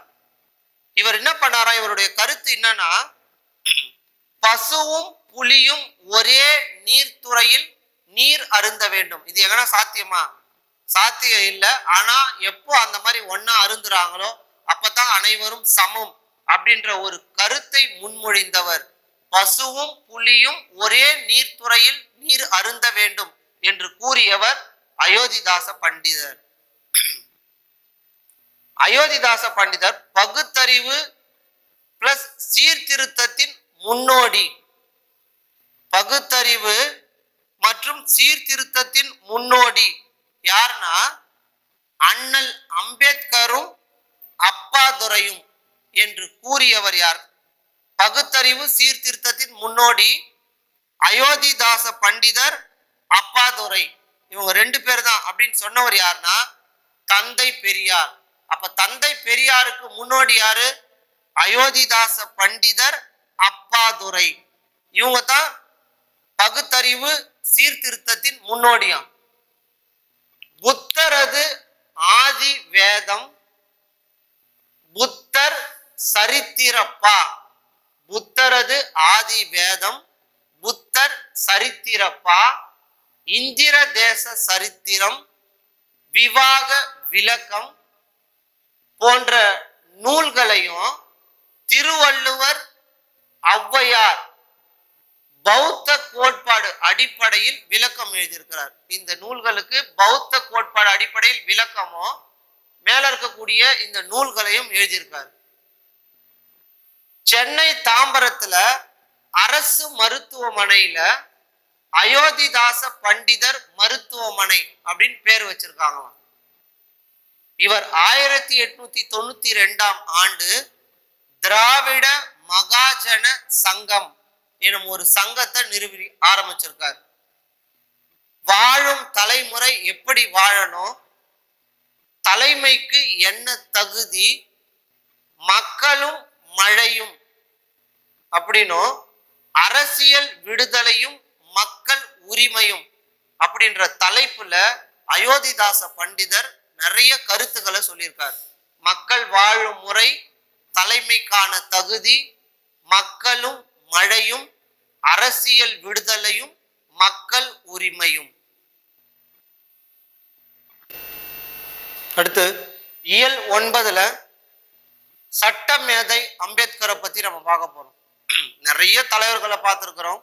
ஆனா இவர் ரொம்ப ரொம்ப குறிப்பிடக்கூடியவர். எதனாலனா எந்த சட்டம் எதனை பத்தி தெரிஞ்சுக்கணும் அப்படின்னா அம்பேத்கர் இயற்றிய இந்த சட்ட நூல்களை வச்சுதான் நமக்கு எல்லா விதமான தீர்ப்புகளும் வழங்கப்படுகிறது. இந்தியாவின் முதல் சட்ட அமைச்சர் அம்பேத்கர். அது மட்டும் இல்ல, அரசியல் சாசனத்தின் தந்தை என்று அழைக்கப்படுபவர் அம்பேத்கர். இவர் 1891 ஏப்ரல் திங்கள் 14ஆம் நாள் ராம்ஜி சக்பால் பீமாபாய் என்ற தம்பதியினருக்கு 14வது மகனாக மகாராஷ்டிரம் மாநிலத்தில் ரத்னகிரி மாவட்டத்தில் அம்பவாதே எனும் ஊரில் பிறந்தவர். பாருங்க, இவர் பிறந்த மாநிலம் மகாராஷ்டிரம், மாவட்டம் ரத்னகிரி, ஊர் அம்பவாதே. அப்போ இவங்களுடைய அப்பா அம்மா ஊர் பேரை வச்சுதான் இவருடைய பேர் பாருங்க, பீமாராவ் சக்பால் அம்பாவாதேகர். என்னுடையது இவருடைய பெயர், அம்பேத்கருடைய பெயர். இவருடைய அப்பா இராணுவ பள்ளியில ஒரு ஆசிரியராக பணியாற்றியவர். அப்ப தன்னுடைய பெயரை எப்படி மாற்றிக்கிறார் அப்படின்னா, தன்னுடைய பள்ளி படிப்பை படிக்கும் பொழுது ஆசிரியர் ஒருவர் இவர் மீது அதிகமான அன்பு காட்டினாராம். அவர் யாருன்னா மகாதேவ் அம்பேத்கர். சதாராவில் மகாதேவ் அம்பேத்கர் என்றவர் இவர் மேல ரொம்ப அன்பு காட்டியதோடு மட்டுமல்லாம இவருக்கு அதிகப்படியான பாடத்தின் மேல ஈடுபாடும் நாட்டமும் வர வைத்தவர். அந்த ஆசிரியர் மீது கொண்ட ஈடுபாட்டின் காரணமாக தன்னுடைய பெயரை பீமாராவ் அம்பேத்கர் என மாற்றிக்கொண்டார். பாருங்க, இவர் 1904ஆம் ஆண்டு மும்பையில் குடிபெயர்ந்தாங்க. இந்த குடும்பம் மும்பைக்கு போயிருக்கிறாங்க. அங்க இருக்கக்கூடிய எல் பின்ஸ்டன் அப்படின்ற ஸ்கூல்ல தன்னுடைய உயர் கல்வியை முடிச்சாராம். எல் பின்ஸ்டன் ஸ்கூல் பேர். 1912ல பரோடா மன்னன் அவருடைய உதவியால மும்பை பல்கலைக்கழகத்தில் இளங்கலை டாக்டர் பட்டம் பெற்றார். அந்த மன்னன் பேரு பரோடா மன்னன். எந்த வருஷம்? 1912ல மும்பை பல்கலைக்கழகத்தில் இளங்கலை டாக்டர் பட்டம் பெற்றார். சாயாஜி ராவ், அந்த பரோடா மன்னன் சாயாஜி ராவின் உதவியோடு அமெரிக்காவுக்கு போயிட்டு கொலம்பியா பல்கலைக்கழகத்தில் உயர்கல்வியை முடிச்சார். அப்ப அமெரிக்கா போறதுக்கு இவர் உதவி செஞ்சவர் யாருன்னா சாயாஜி ராவ். இளங்கலை டாக்டர் பட்டம் மும்பைல, உயர்கல்வி கொலம்பியா பல்கலைக்கழகம். 1915 இந்திய வணிகம் அதுல முதுகலை டாக்டர் பட்டம் பெற்றார். இதுல நிறைய வருஷங்கள் தான் இருக்குது. அப்ப ஒவ்வொரு வருஷமும் எழுதி எங்க படிச்சாரு, எந்த டாக்டர் பட்டம் பெற்றாரு அப்படின்னு நம்ம ஞாபகம் வச்சுக்கணும். 1915 இந்திய வணிகத்திற்காக முதுகலை பட்டம் பெற்றார். இந்தியாவில் ஜாதிகளின் தோற்றம் அப்படின்ற நூலை எழுதி முதல்ல அச்சா வந்தது. அம்பேத்கருடைய இந்தியாவில் ஜாதிகளின் தோற்றம் எனும் நூல் தான் முதல் அச்சா வந்திருக்குது. இந்தியாவின் தேசிய பங்கு வீதம் என்றதுக்காக கொலம்பியா பல்கலைக்கழகத்தில் இவருக்கு டாக்டர் பட்டம் கொடுத்தாங்களாம். இந்தியாவில் தேசிய பங்கு வீதம் என்ற நூலுக்காக. 1920 பொருளாதாரம் படிக்கிறதுக்காக இவர் லண்டனுக்கு போனார்.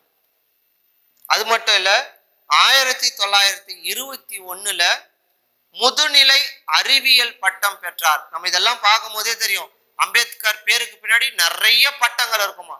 அப்போ ஒரு வருஷமும் அவர் சும்மா இல்லை. 1921 முதுகலை அறிவியல் பட்டம் பெற்றிருக்கிறாரு. 1923 முனைவர் பட்டம் ரூபாய் பற்றிய பிரச்சனை அப்படின்ற ஒரு நூலுக்காக முனைவர் பட்டம் வாங்கியிருக்கிறாரு. அதே 1923 பாரிஸ்டர் பட்டமும் வாங்கினாராம். அப்ப 2 பட்டம் 1923 முனைவர் பட்டம், இன்னொன்னு பாரிஸ்டர் பட்டம் வாங்கியிருக்காரு. அம்பேத்கர் பொறுத்த வரைக்கும் அவர் வணங்கக்கூடிய கடவுள் தெய்வம் 3. ஒன்னு அறிவு, மற்றொன்று சுயமரியாதை, தேர்ட் ஒன்னு நன்னடத்தை. இதுதான் அவர் 3 வணங்கக்கூடிய தெய்வங்களா குறிப்பிடுறார். அறிவு, சுயமரியாதை, நன்னடத்தை. அவர் ஒடுக்கப்பட்டோர்களுக்காக நல்வாழ்வு பேரவையை ஒன்று ஆரம்பிச்சிருக்கிறார். 1930 வட்ட மேஜை மாநாடு நடந்துதான். அந்த வட்ட மேஜை மாநாடுல 7 பேர் கொண்ட ஒரு குழு அமைச்சாங்களாம். அதுல நிறைய பேர் கொஞ்ச நாள் ஆக அதுல இருந்து விலகிட்டு இருக்கிறாங்க. ஆனா அம்பேத்கர் ஒருவர் மட்டும் அந்த வட்ட மேஜை மாநாட்டில் கலந்து கொண்டு ஒடுக்கப்பட்ட மக்களுக்காக தங்களுடைய குரலை எழுப்பினாராம். 1931 அம்பேத்கரும் காந்தியடிகளும் ஒரு ஒப்பந்தம் செஞ்சுன்னு இருக்கிறாங்க. அம்பேத்கரும் காந்தியடிகளும் ஒப்பந்தம் செய்யப்பட்ட ஆண்டு 1931. இந்த வட்ட மேஜை மாநாட்டில் நம்ம 7 பேர் கொண்ட குழு கலந்துக்கணும்னு சொன்னோம்ல. யாரெல்லாம் பார்த்தோம்னா ராவ் பகதூர், இந்த வட்ட மேஜை மாநாட்டில் 7 பேர் கலந்துக்கிறது யாருன்னா கோபால் சாமி, அல்லாடி கிருஷ்ணமூர்த்தி, முன்ஷி, சாதுல்லா, மாதவராவ், கைதான் பிளஸ் அம்பேத்கர். மொத்தம் 7 பேர் பாருங்க.